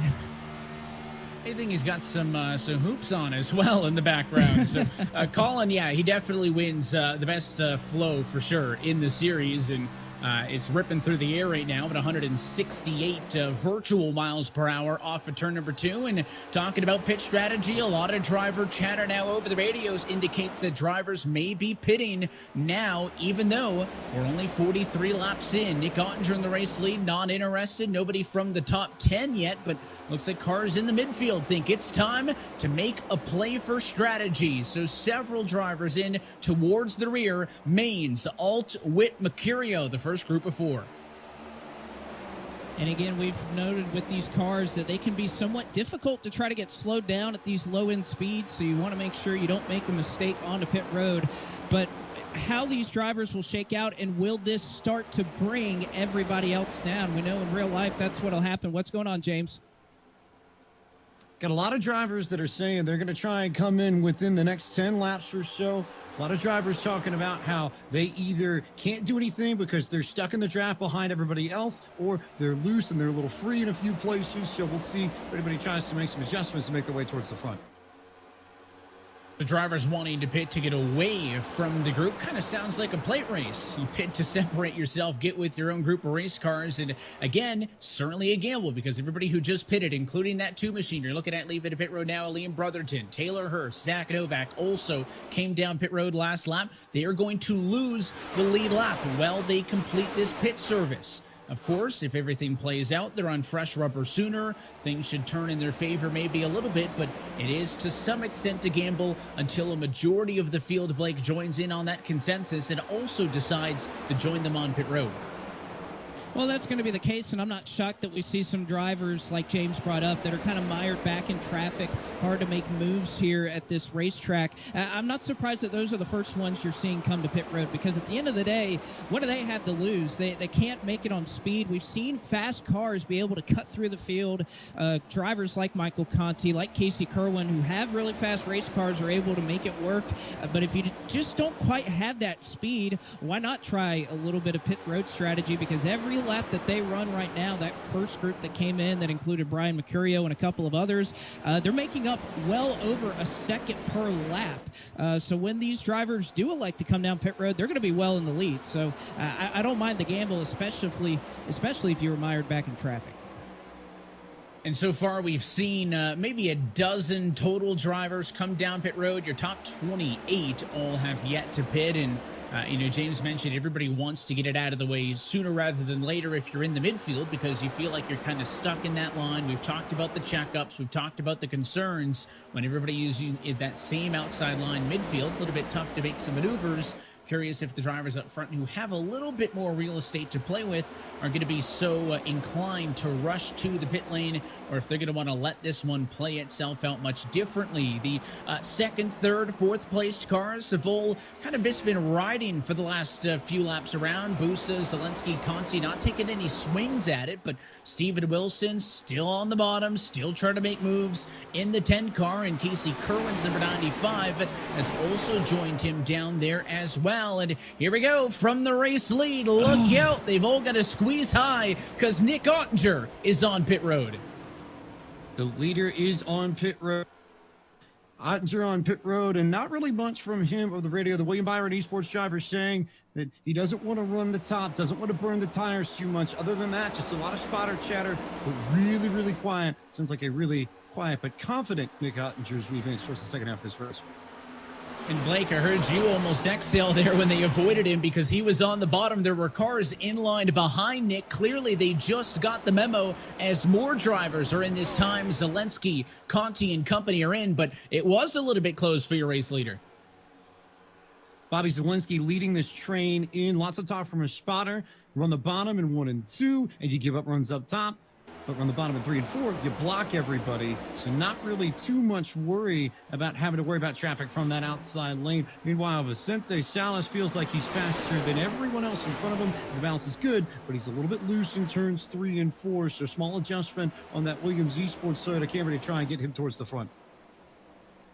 We'll see another group of cars. Matt Busa, along with that lead group, he will give up the race lead to Graham Bolin, Dylan Duval, Garrett Lowe, a part of drivers that would have also made their trip down to pit lane. And Evan, as we continue along with this, we have to look at the long line of cars that are staying out. But James, they're still coming to you down here on pit road. They are indeed. Matt Busa in. They talked about making this a 4-tire pit stop, especially if we went green flag racing, but there's not really much use for 2 tires unless we have a short run towards the end of the race. He's a hair loose, but not too much that they need to do. Maybe just a tweak here and there, but not much need to change the car, he says. And that's as close to wholesale service as you can get. About 9 cars, including Graham Bolin, who had cycled through to the race leader down pit road this time. And that will leave 3 drivers, maybe 4 total, out on the racetrack, including new race leader Blake Reynolds, who always has one of the funnest looking cars on the racetrack. Looks like his 15 machine is going to be coming in this time. Blake, his car has a truck on it, and that truck has his car on it, all promoting the Jim Beaver Esports initiatives here on the service. So Reynolds gets a lap lead. He's down pit road. Nicholas Shelton also dives in, and that'll lead the 51 car of Ray Alfala to the top spot, just waiting on Alfala and Bose to pit. And once they do, Garrett Maines is going to maybe cycle through to the race lead, but coming down to the pit lane, the number 43 machine back on through. I think speeding for Colin Keister going to be a huge blow to that Charlotte Phoenix Toyota because he's got to do a slow roll all the way through pit road. And that's going to be a tough break there for Colin Keister. You see a couple of those drivers who elected to come down early. Briar LaPrat, Garrett Maines making up some ground. But how about Ray Alfala? Has a little bit of damage on the left front, and I believe that's why he's left his VRS Toyota for Joe Gibbs Racing out onto the racetrack. And if you have a little bit of damage, why not play a little bit of strategy? But at a certain point, you see a lot of these cars already starting to go by him, unlapping themselves. So if a caution does come out, you flip the track position, you save a set of tires. But at this point, Alfala running back in the pack is going to be the lone taker to stay out on the racetrack at the moment. And you saw Donovan Strauss put him 3 wide. Strauss and Bolin on fresh tires racing past the 51 car. Here comes the 4. Here comes the 75. I mean, Alfala's significantly off the pace, running about a second and change slower than all of the drivers on fresh rubber, and they're just going to keep on coming through. Bordeaux, then Bowden, DeYoung, Leahy, Clampett. It's been a bit of a quiet night thus far for the likes of Mitchell DeYoung, but he's also doing a good job of getting through the field, Pike. Interesting that Ray Alfala stays out because just a few laps ago on the radio, they were talking about potentially short pitting because the majority of the tire fall off is at the beginning of the run, not the end of it. So they've obviously decided to switch course. They're going to leave him out there for a little bit longer, and we'll see whether or not he picks up any dividends from the strategy call. We'll see if he does just that. As you saw Ray Alfala there, a little bit of a wiggle there. Was also being able to utilize the side draft. That's the one thing Alfala kind of has to do here, Evan. If he's going to make this strategy work, he can't just pull over for everybody. He needs to be a little bit of a nuance. He's running the outside line. Everybody can see him. But it will slow him up a little bit. And if all comes to fruition and eventually Alfala and Alan Bose, who hasn't come down since lap 5, comes down to pit road, this will be your race leader, Evan. Briar LaPrade for Junior Motorsports. And it's going to happen sooner rather than later because Ray Alfala says that he is pitting this time by. He's in turn 4. You can see where LaPrade and company are. They're in turn 1. So Alfala about 3/4 of a lap ahead, but of course it's going to take a significant amount of time to pit. And how long will it last? LaPrade's not even going to get an opportunity to lead a lap because as the battle for the net race lead rages on, Nick Ottinger goes down low and clears the 88 Chevrolet. So Nick Ottinger, who pitted 4 laps later than what we saw out of Briar LaPrade, lost some of that immediate track position, was able to draft back up to him and pass him, and now Zelensky doing the same. So LaPrade certainly got track position right away by the short pit, but now the question is, Blake, you talk about that fall off happening quick. He's going to be on the back foot here for this run. How fall down will that 88 machine go on the ladder? Well, and for Briar LaPrade, he just wants to fall down to somewhere that's ahead of 22nd because that's where he was running long before we had this cycle of green flag pit stop. So he's going to be on the struggling end for a little bit, but I feel like with good track position, you see a lot of clean air here as this will eventually cycle out a battle for the eventual race lead once Alan Bose decides to come down pit road. Bobby Zelensky taking the fight to Nick Ottinger. He's got him clear off of 1 and 2. Got the spot off of turns 1 and 2 into Bobby Zelensky. Can he hang on? Ottinger going to go back underneath for the crossover. First real fight that Nick Ottinger has had to deal with tonight. Zelensky pitted 1 lap later than Nick Ottinger did, so there's a slight advantage to the 18. And with all of that counter steer, Bobby Zelensky shakes off the counter punch, and Zelensky wins the battle against Ottinger for P2 at the moment. Again, still waiting on Alan Bose to come down pit road. He pitted on that early caution flag in this race and is still in the lead. Look back here in traffic, though, very different than the complexion up front. It is tightly contested here in the middle, some side by side. You got Donovan Strauss, Derek Bordeaux and company. This is all about 16th position, and now some 3-1 as well. Liam Brotherton going the wrong direction. That 2 Chevy lost a lot of speed on the outside in 4. He certainly did as we get the place seat on board going here with Brian Mercurio, part of that initial group that came down on lap 44. Thought it was going to pay some dividends, but again, you're running in about the 30th position. This is the gamble you take, and you see how much he's hanging on off of turn number 2 as he's just trying to not lose any more spots.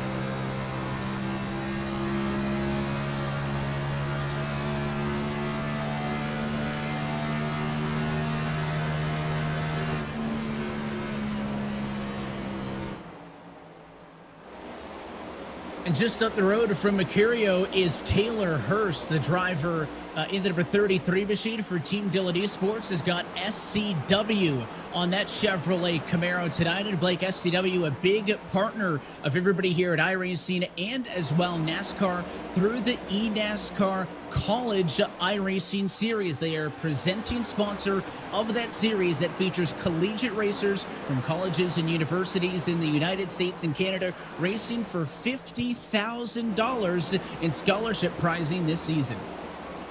And what a great series that has been the eNASCAR College iRacing Series. Our buddy Colton Salick took the win in that first race at Daytona. And boy, Evan, they are getting hefty up here at the front. It was 3 wide for the lead and trouble in turns 3 and 4. One car is flipped on its lid. It's the number 42. Derek Justice is involved as well. A large crash, and boy, there's Michael Conti limping along around, and we'll have to see exactly what happened. Oh no, I think Derek Justice may have lost it on the apron, was letting the field by, scraped the apron, and collected a long list of cars that were innocent up the track. Yeah, that's it's a tough one to swallow for Derek Justice. Was not having a night that he wanted. Runner lap down, 36th position, and you're right. He tried to get out of the way, right? He goes to the apron to avoid the field. The problem is here. He's going to get a little bit onto the bank. It's going to spin the car, and he nicks the 4 machine on the way through. That damages Ryan Luza. Luza pushes up, takes Michael Conti into the outside wall. You talked about the car up and over. That was Derek Bordeaux on his lid. That one kind of came out of nowhere, and now all the race leaders who were just on pit road dive back in for service. We had this discussion pre-race, Blake, that pit strategy would almost be determined based on when those yellows fell. Drivers are going to want tires if they have opportunities to do so, and the second set of 3 available on pit road going to be burned under this yellow. Everybody in for 4 tires and fuel, and it looks like Zelensky, Bose, Ottinger, the first 3 off of pit road.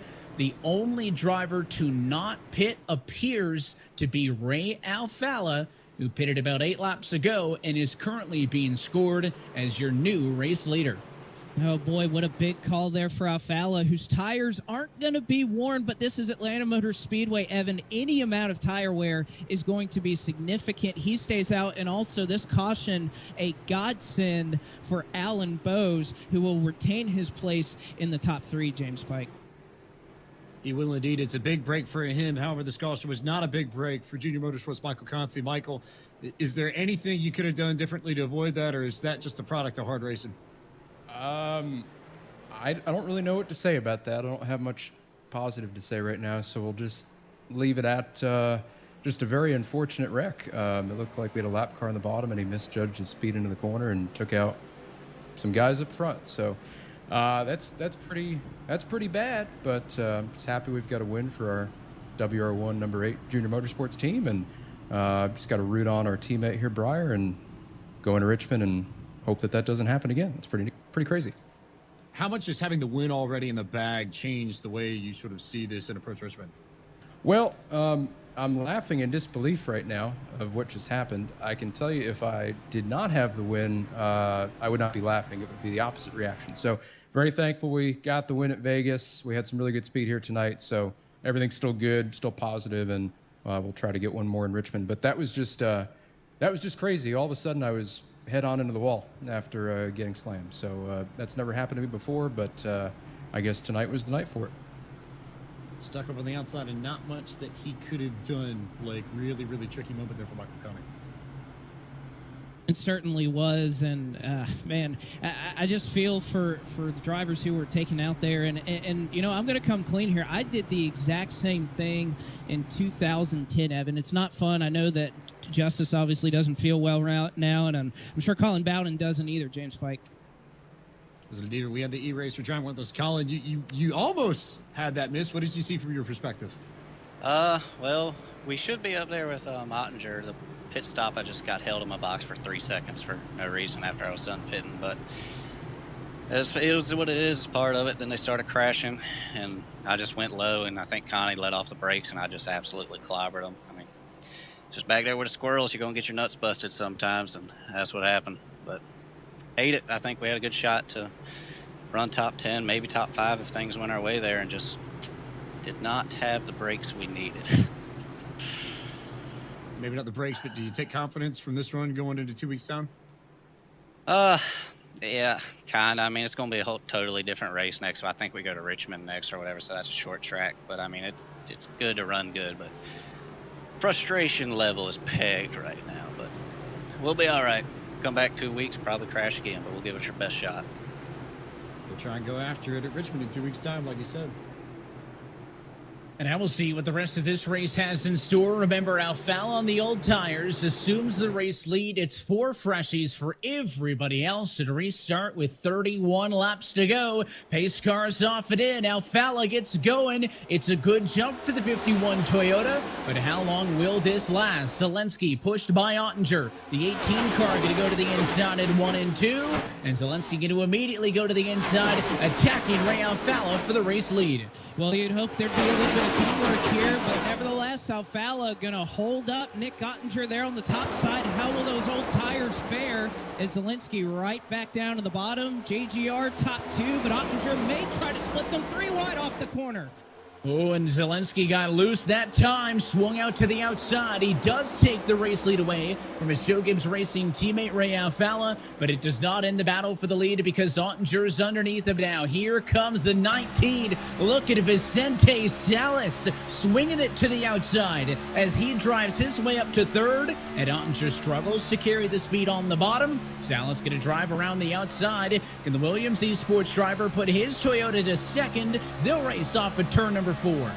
Now you see Casey Kerwin blocked in behind the slower traffic, I guess you would call it, of Ray Alfala on those old tires. But how about, we could call him the high side hustler here. Vicente Salas has been willing to go where no other driver has been willing to go in 3 and 4. And boy, has it worked out for him. He's got a really fast race car, and he is all the way up to 2nd. Now his Toyota may challenge the 18 Toyota for the lead. And it was an interesting move by Ottinger there into 1. He lifted way early going into the corner to concede the position to the 19 because he wanted to get to the outside line. He lifted, tucked in line, was able to protect his positioning. He did not want to be stuck on the inside any longer. And when you talk about the high side hustler, we got to come up with a nickname for the 10 of Steven Wilson because he's been bottom feeded all night, and there it works. Slide job shuts the door on Nick Ottinger, and Wilson again pushes his way through on the inside. He's now at a race high P3.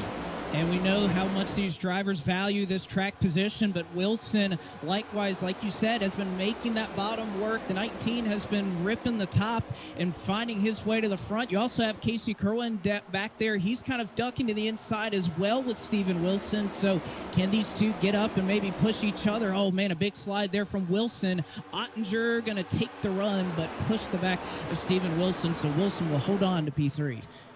Well, 2nd lap in a row, the 25 has had to take a shot at the 10 car there for Wilson to pull it up in front of him, so you have to wonder how patient Nick Ottinger is going to be, but inside of now 26 laps to go, I don't think there's going to be much patience left. There's some 3 wide behind this lead pack. The guys like the 97 at Clampett, the 55 of Bose try to make some moves, and someone who's got a great perspective of all of this is the onboard camera with Dylan Duvall as he sits in 19th. And just look at the Hornet's Nest up the road. He wants to put his gear wrench Ford Mustang to the very outside in 3 and 4, but look at all of that counter steer. I mean, you talk about it being more abrasive on the tires, more slick up top, and you could really see it illustrated well there with Duvall. Let's see how it compares to 1 and 2. He'll go back to the outside, but he's going to get checked up because that's where everybody else went on the outside in turns 1 and 2. Inside of the final 25 laps from Atlanta, Bobby Zelensky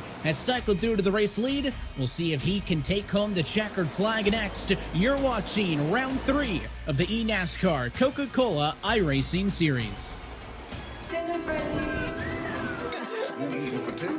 We've learned to savor the moments that were always there. And they never tasted this good.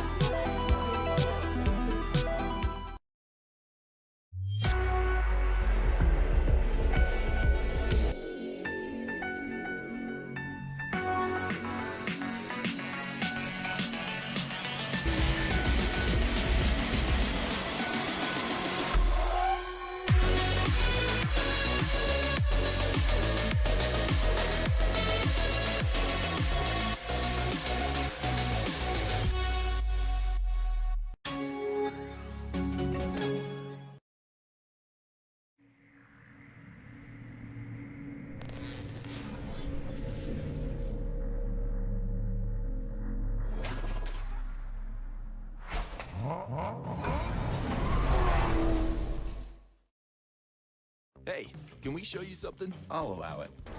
something new. I love surprises. I mean, really new. Like a new car. Well, this looks fun. And a new schedule. Hang on. We're keeping the road courses, right? Yeah, Chase, we got you. And a new legacy in the making. Hey, I just want to race. New garages to call home. Vamos, amigos. And a whole new reason to love what we love. Burnouts. Winning. Racing. I am NASCAR. This is your chance to get behind the wheel. The opportunity to race just like the pros. From the grassroots levels, where we all got our start, to the most popular race cars on the planet. From the fairgrounds of Nashville to the high banks of Daytona, to tracks that will never be forgotten. Realistic driving, intense competition, all from the comfort of your own home. This is the ultimate motorsports simulation. This is iRacing.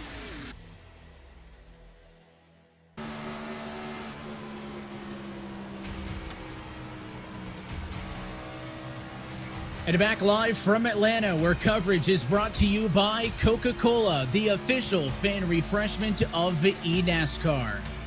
By Asus, the official PC and monitor of eNASCAR.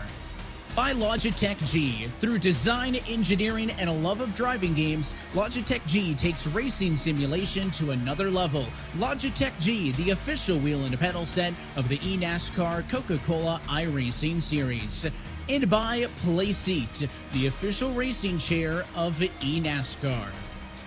Well, just down the road from the home of Coca-Cola, we race inside of 20 laps to go here virtually at Hampton, Georgia, and at the Atlanta Motor Speedway, where Bobby Zalenski is trying to close in on a checkered flag here in 2022, trying to join Femi Olat and Michael Conti as the two different race winners from two different organizations that we've seen to open up the season. But Nick Ottinger trying to do everything he can to prevent it. Ottinger has led a race high 48 laps. He got his third straight pole of the season tonight, but Blake, he's on the back foot. Zalenski cycled through him after a green flag pit cycle on the previous run. Ottinger closed it back in, but he's got some work to do. He certainly does, and I think he's going to need a little bit of help right now. Ottinger with no car behind him. Nobody can push him up to Zalenski, so the closer Ottinger gets on the straightaway, he will continue to push forward that 18 car, but close quarters racing behind them. You see Vicente Salas leading this line, and you notice the damage on the right front. Salas got into the wall, and because of that, he has started to free fall through the field. Believe he may have burned up his tires as well. He's going to hold that high line, but he's got a hungry bunch of drivers. We're all looking to pounce on the Williams Esports Toyota that's encountered some damage. And you can tell it's just enough damage that's hindering him and making him a bit of a nuisance here. The 88 machine of Brian LaPrade is trying to push him free in the Ledford Billiard Supply Chevrolet for Junior Motorsports, but he's not so slow that it's just easy to pull around him. So Breyer finds an opening to the inside. He'll get away, but up front, Nick Ottinger about to commit here. He can't get back in line because Steven Wilson going to plug that hole on the outside. And now Nick Ottinger has got all his eggs in one basket on the inside, racing side by side for the race lead. A huge bobble there, though, for Nick Ottinger. It's going to cost him time. 3 wide as Bolin and Kerwin jump on him, and here comes Steven Wilson on the inside. Rockets to the race lead. Oh boy, 2 wide for the lead, 3 wide behind them now. Zalenski, Ottinger going to hook up here. Where does Wilson go? Big wiggle out of Zalenski as he gets sandwiched between 2 cars, but Steven Wilson, the last couple of laps, been the fastest car on the racetrack. He, Bolin, and Kerwin have all chased down your race leaders, and it is on here at the front. Steven Wilson, Zalenski, and now Graham Bolin for Charlotte Phoenix into the mix. And Zalenski going to go right back underneath. Wilson trying to get his first win in series history. Crosses back underneath the 18 machine. Zalenski looking for an 11th. The touch off a 2. Here comes Bolin to the inside. 3 wide for the race lead at lap number 87. And Bolin punches his way through on the inside. He'll take the top spot. How long, though? He'll pinch the 18 car in. Wilson still on the inside. And now it's a 5-car battle for the race win. And Graham Bolin to the race lead. Joining the party, though, how about Casey Kerwin and Matt Busa, who have found their way up into this 5 or 6 car battle for the race lead, as Bolin is able to build up a lead of a couple of car lengths. But Zelensky, now Kerwin going to take it to the middle, 3 wide, mere feet off of one another. And the 95 is going to stall out the middle, not the place to be on corner exit here, but Ottinger doesn't have any help on the inside either, so both Kerwin and Ottinger kind of standing still on the straightaway there. It was the high side, the place to be. Zelensky drives back to second. He's got Wilson behind him, Busa third, car in tow, and again, top side carries the speed. Kerwin's going to fall to fourth for the time being, maybe even further, and a small opportunity for Graham Bolin to breathe, because you have to think, James, once they fight this out for second, they're gonna take another crack at the race leader. And speaking of fighting, for both Graham Bolin and Steven Wilson, dead quiet on the radio. Nothing besides spotter chatter from those two drivers. They are laser focused on trying to get the win here at Atlanta. You saw the 10 car a little bit slow Blake that time going into the corner, slowed up the 75, but again, Kerwin just cannot make anything work on the bottom. He drops all the way down to P6 before he can find a spot in line. And now Matt Busa for Kyle Long's Motorsports going to go underneath the Stewart-Haas Ford, got a little bit loose, and Wilson defends third. Ottinger now going to cross him over to the inside. In all of this battling, Evan, you have even more names that have joined the fray up here. How about Briar LaPrade? Started 29th in this race, has joined this lead pack for 7th, and it seems like every race late in the going, Femi Olat, we barely mention his name all night, but here he is late in the going. Just an incredible start to the year for that number 79 Ford for Clint Boyer Racing. Kerwin to the top side, though, they'll look nearly 3 wide, as there are a lot of cars that have caught this lead pack because of all this great racing we've been seeing. And of course, Femi started his year off with the race win in the season opening Daytona race. He goes back underneath LaPrade and company. You can see him on the left-hand side of your screen, playing with house money, if you will. Already got a race win. Should be good enough to get him into the postseason. Would love an additional one, and the inside allows him to pass LaPrade. LaPrade's going to push him. He'll use that momentum to go underneath Kerwin. Not enough, though, to leapfrog another driver, and we'll see the outside. Now with the advantage off the corner, but Kerwin overdrove it, just about fenced the 95 car, and that was a tight squeeze as the 79 Ford barely fit back through on the bottom. Up front, Bolin now trying to work a defensive line. Works to the inside. Same thing we saw Nick Ottinger doing when he led the majority of the opening half of this race, but Zelensky's there, Ottinger's there. How long can the 48 car hang on? We're coming to 7 laps to go. Well, if you're Graham Bolin, you need these two to be side by side. You see it on board the Smithfield Ford right here. That's what Graham Bolin needs to see. Side drafting, they're slowing each other down. They need a battle for second, because if they start working together, one of those drivers can have a run at that race leader. But for now, Graham Bolin seeing exactly what he wants to see in his rearview mirror. Drivers battling, and oh my goodness, does Steven Wilson nearly get tagged by Matt Busa on the back straightaway.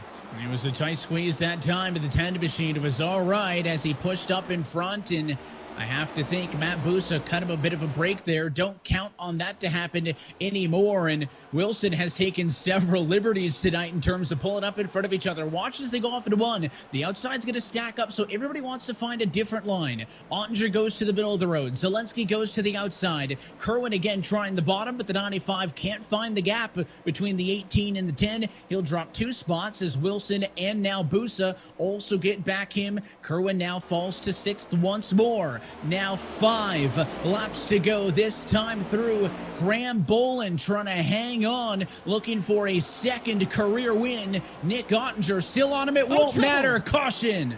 Matt Busa spun on the front straightaway, and oh boy, is this going to set up something. He ends up going in the right direction, but a perfect 360 off of the nose of Casey Kerwin. An amazing job, Evan. Again, this replay is amazing. It shows you the talent that these drivers had, that they're the best in the world. Look how tight they are. Kerwin ducking out of line. A perfect 360. And keeps it going in the right direction. That is amazing stuff right there. Caution is out, but my goodness, Matt Busa, not a scratch on that race car after being sent around. He only loses 3 positions total because of that, and I'll tell you what, I'm sure Boost is not a fan of it. He just gave a break when Steven Wilson cut him off. Blake lifted to cut the 10 a break, and then no more than 2 laps later, Casey Kerwin drives through his left rear there. It really wasn't obvious that 75 was blocking or Kerwin was trying to slice up on him. When you're running that close, especially around a super sensitive part of the race car like that left rear, that's going to happen, especially the geometry of this front straightaway with that quad oval, those 2 distinct kinks, just asking for trouble. And probably the best case scenario for Busa there is it's not a junked race car. He's still in the top 10. He's still going to have a shot at this race win. But under the yellow now, the question is, how do you execute on pit road? A fake out. Bolin comes back. Zelensky comes back onto the racetrack. It's a 50-50 split in the top 10. Oh, my goodness, Evan. I think that this is going to be a death sentence if you're Graham Bolin or Bobby Zelensky. You look out at the cars that have stayed out on the racetrack. I'm counting 5, 6 from my vantage point. Everybody else looking to go down and get 4 fresh tires. This is Atlanta, Evan. I don't think that that's going to be enough to hang on up front.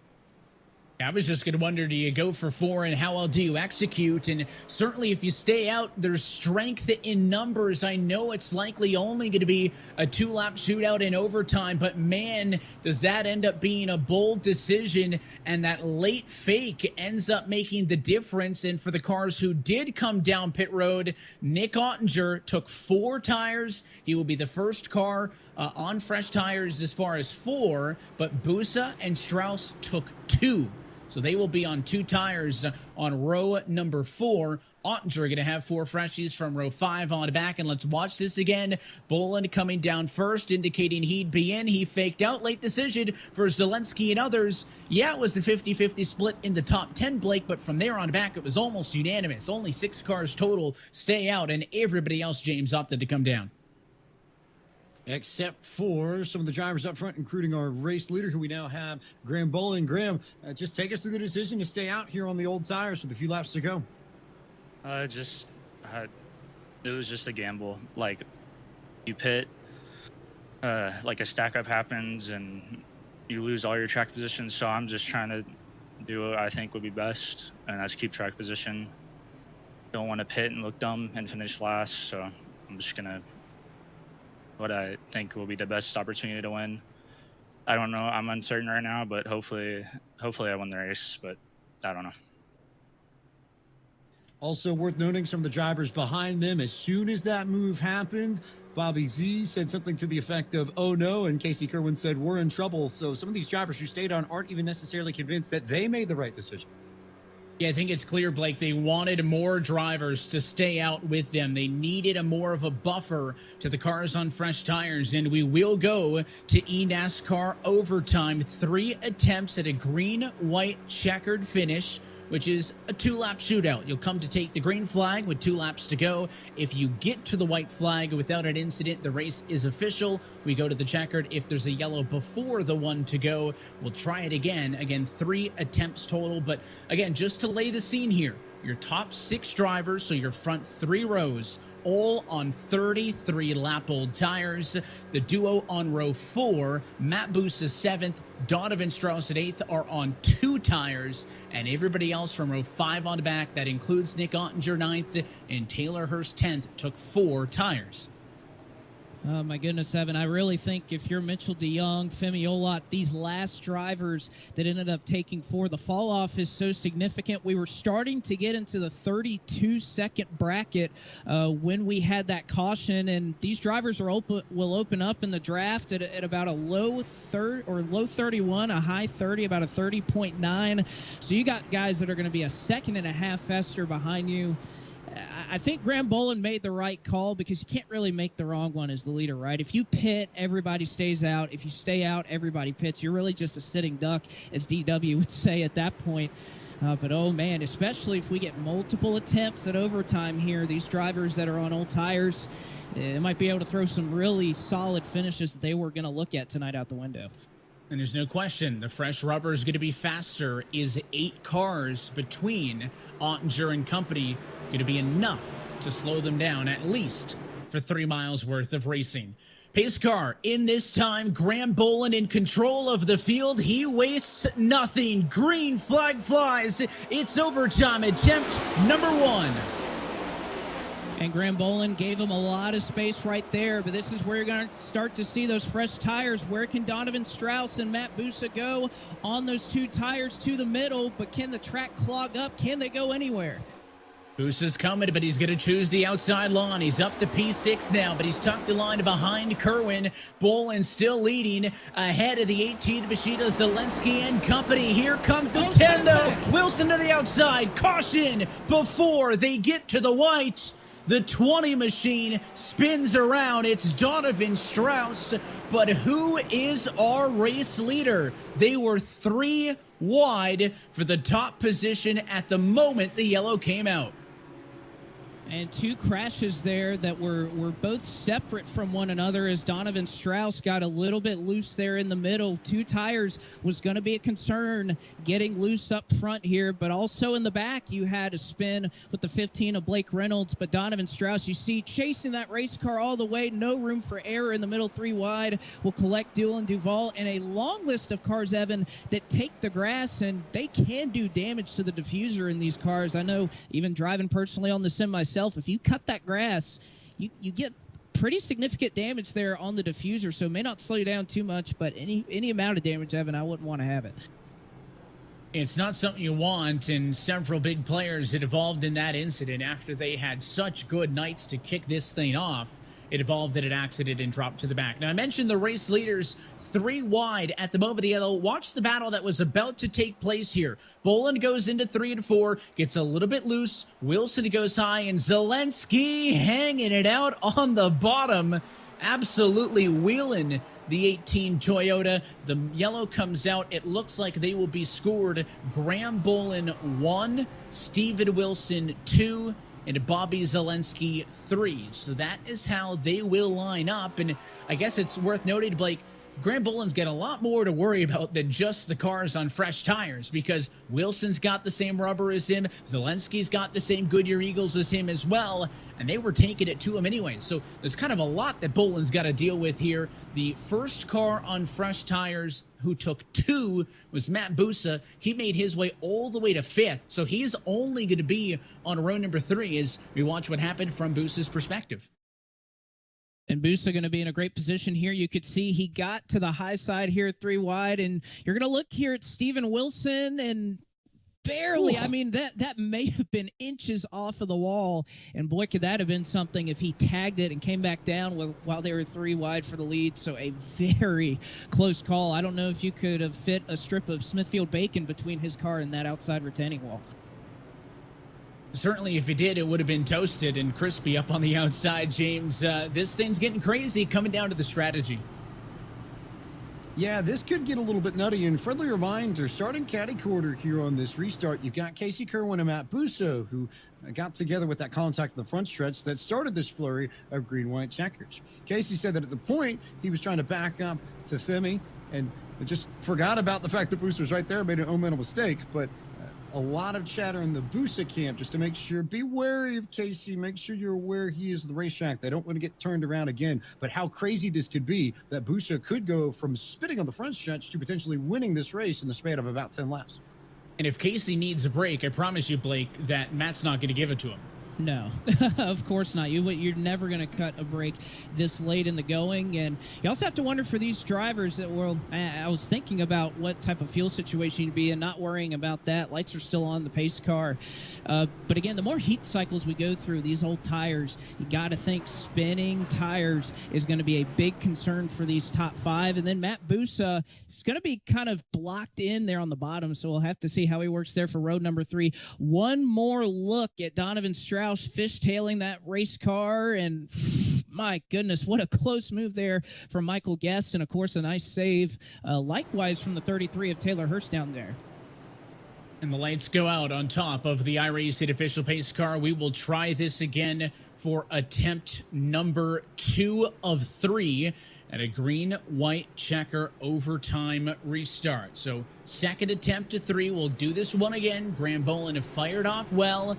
The fresh rubber didn't make a ton of headway just because the track was so clogged up, Blake. Again, Busa on 2 tires gets to 5th. First car on 4 is Ottinger, but he only went from P9 to P8.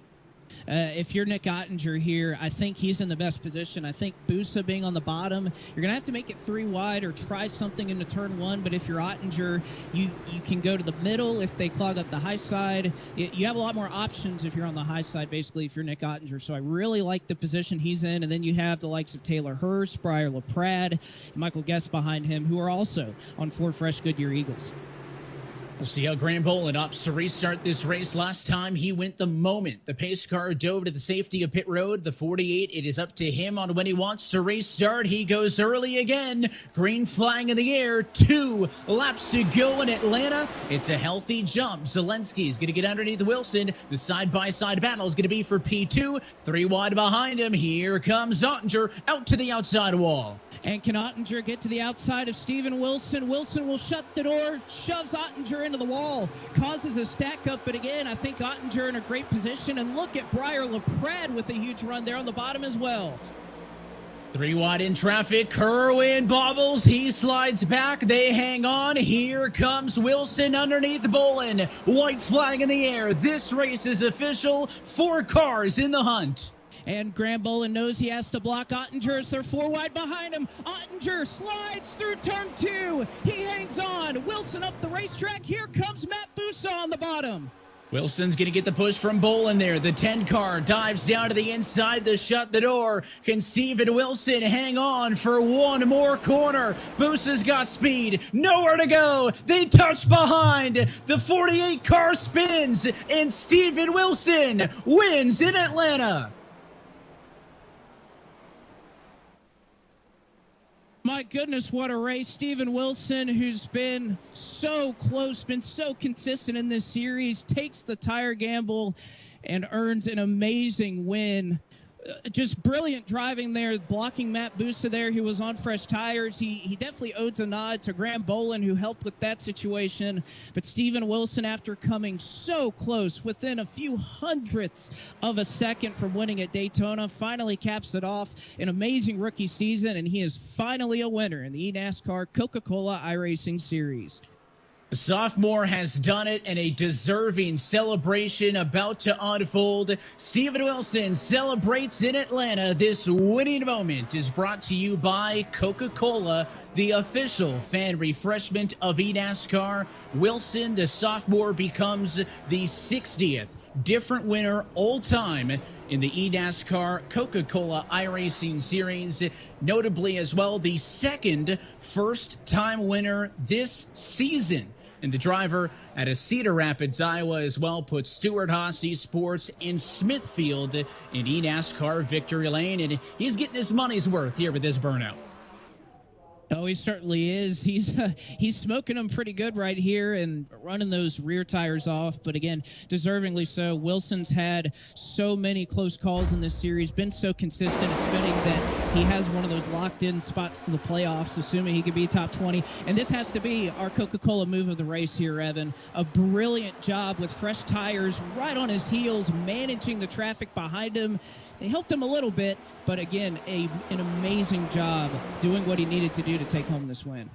And it looked like in 2 that Ottinger had all the speed until Busa got him loose. Ottinger slipped back, and then right here, everybody was quicker than Steven Wilson, but they couldn't get around him. Busa just trying to push his way high, gets into the 48. The 48's into the fence. Then LaPrade and Busa wreck across the line. And the last man standing was that number 10 of Steven Wilson, who takes home the checkered flag here tonight for the virtual Atlanta Motor Speedway. Blake, let's talk with the newest winner in the eNASCAR Coca-Cola iRacing Series. Steven Wilson, it seems like we've talked to you a lot this season, but you finally end up in victory lane. How does it feel to finally be a Coke Series winner, Steven? Oh, it feels awesome, Blake. I got to thank everyone who got me here, everybody from Dead Zone. I said it in the channel. Dustin Houston wouldn't be here without those 2 guys working on sets. Thanks to the Stuart Haas guys, all these people right here who helped this team out. Yeah, it just feels awesome, man. It certainly does. And, well, tell me what's going through your mind. You end up making the call to stay out on old tires, and you see all but about 5 or 6 cars go down pit lane. What's going through your mind at that point? Are you thinking maybe not even a win? Are you thinking about hanging on, or do you think victory lane was still within your grasp? Oh, yeah. So I was talking with Femi and Graham during that time, and we all stayed out. And to be honest, we all thought we were screwed. But it held on pretty well. I was able to put it in front of Busa into turn 3, which shout out to him for not hitting me. I cleared myself off of his front bumper earlier in the race, so he had every right to ship me into 3. But yeah, I just think that those old tires really held on well for a lap or 2, and honestly, that was more than what we expected. Well, and now you have one of those spots in the playoffs, Steven. That was the one key missing piece to your season last year, but you get it here early on. How does that change your approach? Because we're only on race 3. We still have a ways to go before the playoffs. My approach doesn't change too much. As we saw last year, we had, a ton of winners. So obviously the goal is got to keep it top 20, and probably top 10 would be even safer. So the goal is just to keep pushing. We've been running well every race, and hopefully these finishes keep coming our way. Well, we'll let you go celebrate with the team. Steven Wilson of Stort Haas Esports, finally getting it done, is a Coke Series winner. More than just a thumbs up, I'm sure he'll be giving us in the future when we talk to him. But, of course, Matt Busa, the fresh tire call comes up so close. Take us through that final lap from your perspective, Matt. Yeah, it was wild for sure. I knew I was going up against a lot of dead zone cars there, Steven and Graham, their teammates, and I got to give it to them. They had really good teamwork there. I thought when I got side by side with Steven exiting turn 2, I'd be able to stay there with side draft and easily pass him in 3 and 4. But Graham was able to push him ahead of me, cleared me into 3, and at there, my only chance was to either wreck Steven, like bump him out of the way really hard. Didn't want to do that, so I just hoped I would get a strong run off turn 4. And unfortunately, when I did go to push Steven, my car moved up a little bit as Graham was pinching me there, and hopefully he sees that as a racing deal. Looks like he still got 12th, not too bad, but I'll take most of the fault other than that, I guess. But yeah, overall, was very happy with second. Certainly so. I think you give Kyle Long a lot to be happy about. First top 10 of the season. How does that kind of help you build momentum as we look forward to Richmond? Yeah, the momentum couldn't be built at a better time for me. Richmond is, I think, statistically my best track. I think 7 maybe consecutive top 10s there. Looking to keep that streak alive in 2 weeks. And short track racing in general, I love. I've never really tried it with this car yet, the next gen. So that'll be interesting, and I think it'll be a good race. Looking forward to it. Well, Matt, congratulations on finishing second tonight. A job well done, and we'll look forward to seeing more of you. Obviously started second, so we'll be seeing you around. Yes, sir. Shout out to Mode Media House, Coca-Cola Racing, and all you guys for putting on the broadcast, iRacing, NASCAR, everybody involved. It's an amazing series to be a part of, and I always have a blast. The Mood Motorsports Ford brings it home in second. And, of course, now we look to Michael Guest, who I'm assuming on that last restart, Michael, you didn't think you'd be our guest up here in the top 3, but nevertheless, a late race restart, and somehow you avoid all the chaos. Yeah, I still have no idea what happened. I have to go back and watch. That was pretty insane. I was comfortable with my 8th or 9th with a couple to go when Busa got spun. So when that caution came out, I was like, oh, great, here we go. I know how these races go. Just trying to survive the green, white, checkered. But, I mean, those tires just, man, that was incredible.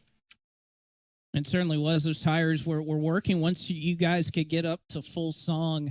But starting to build a little bit of a campaign here. 8th last week at Las Vegas, coming out, finishing second here at the Atlanta Motor Speedway. Talk about Richmond. I know we're kind of diverting from the 1.5 miles. What do you think we're going to see when we approach our first short track of the season? Yeah, I mean, I love the short tracks. That's really what I look forward to in this series. It brings out the best in drivers, so anything to increase the skill gap, I'm always for. So I'm definitely looking forward to that, and just trying to continue what I did last year with the consistent finishes, maybe grab a win there eventually, and definitely aiming for the playoffs here. Well, Michael, we look forward to seeing more of that big green egg machine up at the front here in 2022. Congrats on the podium today, and we'll be looking forward to hear more from you as we continue to work through this schedule. Appreciate it. Michael Guest finishes in third, and Evan, boy, did that finish not disappoint as we take a look at the full field rundown. It was another thriller here in 2022 as we take a look at our Coca-Cola full race results. Steven Wilson gets the win tonight for Stewart-Haas Esports, again the first of his career, and leads a Ford 1-2-3 ahead of Matt Busa and Michael Guest. Nick Ottinger also close again after having another great night of speed. He finishes fourth ahead of Brian LaPrade. Bobby Zelensky slides Logan to clamp it down into the number 7 position with Kerwin DeYoung and Leahy the top 10. Well, looking through this field, Brian Mercurio definitely needed a solid run. Tough luck there from Graham Bolin. We heard the apology from Matt Busa. Salas, a tough effort there. He was so strong throughout the race, running there in the top 5 late in the going. Unfortunate to see a bad finish befall him. And, of course, a lot of drivers who weren't able to make it to the finish line tonight, having a long line of cars, got taken out early in this one. It certainly had its moments of chaos, including that whole final run to the end, 2 looks at an overtime restart finish, but it also had plenty of green flag racing to Blake, and a lot of drivers wanted to get a lot out of this because you heard it with some of those that wrecked out. They don't know how confident they can be with having speed tonight because it is a whole new challenge in 2 weeks' time. We head to the virtual Richmond Raceway. It'll be our first dab on a short track here in 2022. It certainly will. This is my favorite racetrack to drive, Evan. I love it. It's a track that really favors drivers. I think Michael Guest alluded to it, that you have to bring skill to this racetrack. You have to nail the setup. And I know these short tracks with this car, a lot of tire fall off. We're going to see a lot of comers and goers next week. So I'm really looking forward to see how this car, with the best drivers in the world, will play out at Richmond on the short track. And this season starting to, much like we saw last year, so much level of competition across the field. 3 races, 3 different winners, 3 different teams represented in victory lane so far. Again, this is still a learning process. These drivers are still learning these next-gen cars, but I think we're kind of at the point, like, we can't really say we're that earlier in the year anymore, right? We're getting into month number 2. We're getting into different kinds of racetracks. We're starting to see very clearly these drivers, these teams maybe have an upper hand. They're learning this thing a little bit quicker, and that's going to be big as we get to the middle portion of the year. Certainly will, Evan. We're looking forward to having you next time out in 2 weeks' time. Until then, though, that is it for us here tonight from the virtual Atlanta Motor Speedway. So on behalf of our entire team at iRacing and NASCAR, on behalf of our partners at Coca-Cola and everybody else involved in tonight's production, for James Pike down on pit road, for Blake McCandless and myself, Evan Pasoko, I want to thank you for tuning in and congratulate a new winner in the eNASCAR Coca-Cola iRacing Series, Steven Wilson, who nets career win number 1. We're back in 2 weeks' time, Tuesday, March 29th, from the home of Rise Esports, the virtual Richmond Raceway. That race and every race of the 2022 eNASCAR Coca-Cola iRacing Series can be found right here at eNASCAR.com. Till next time, good night from Atlanta.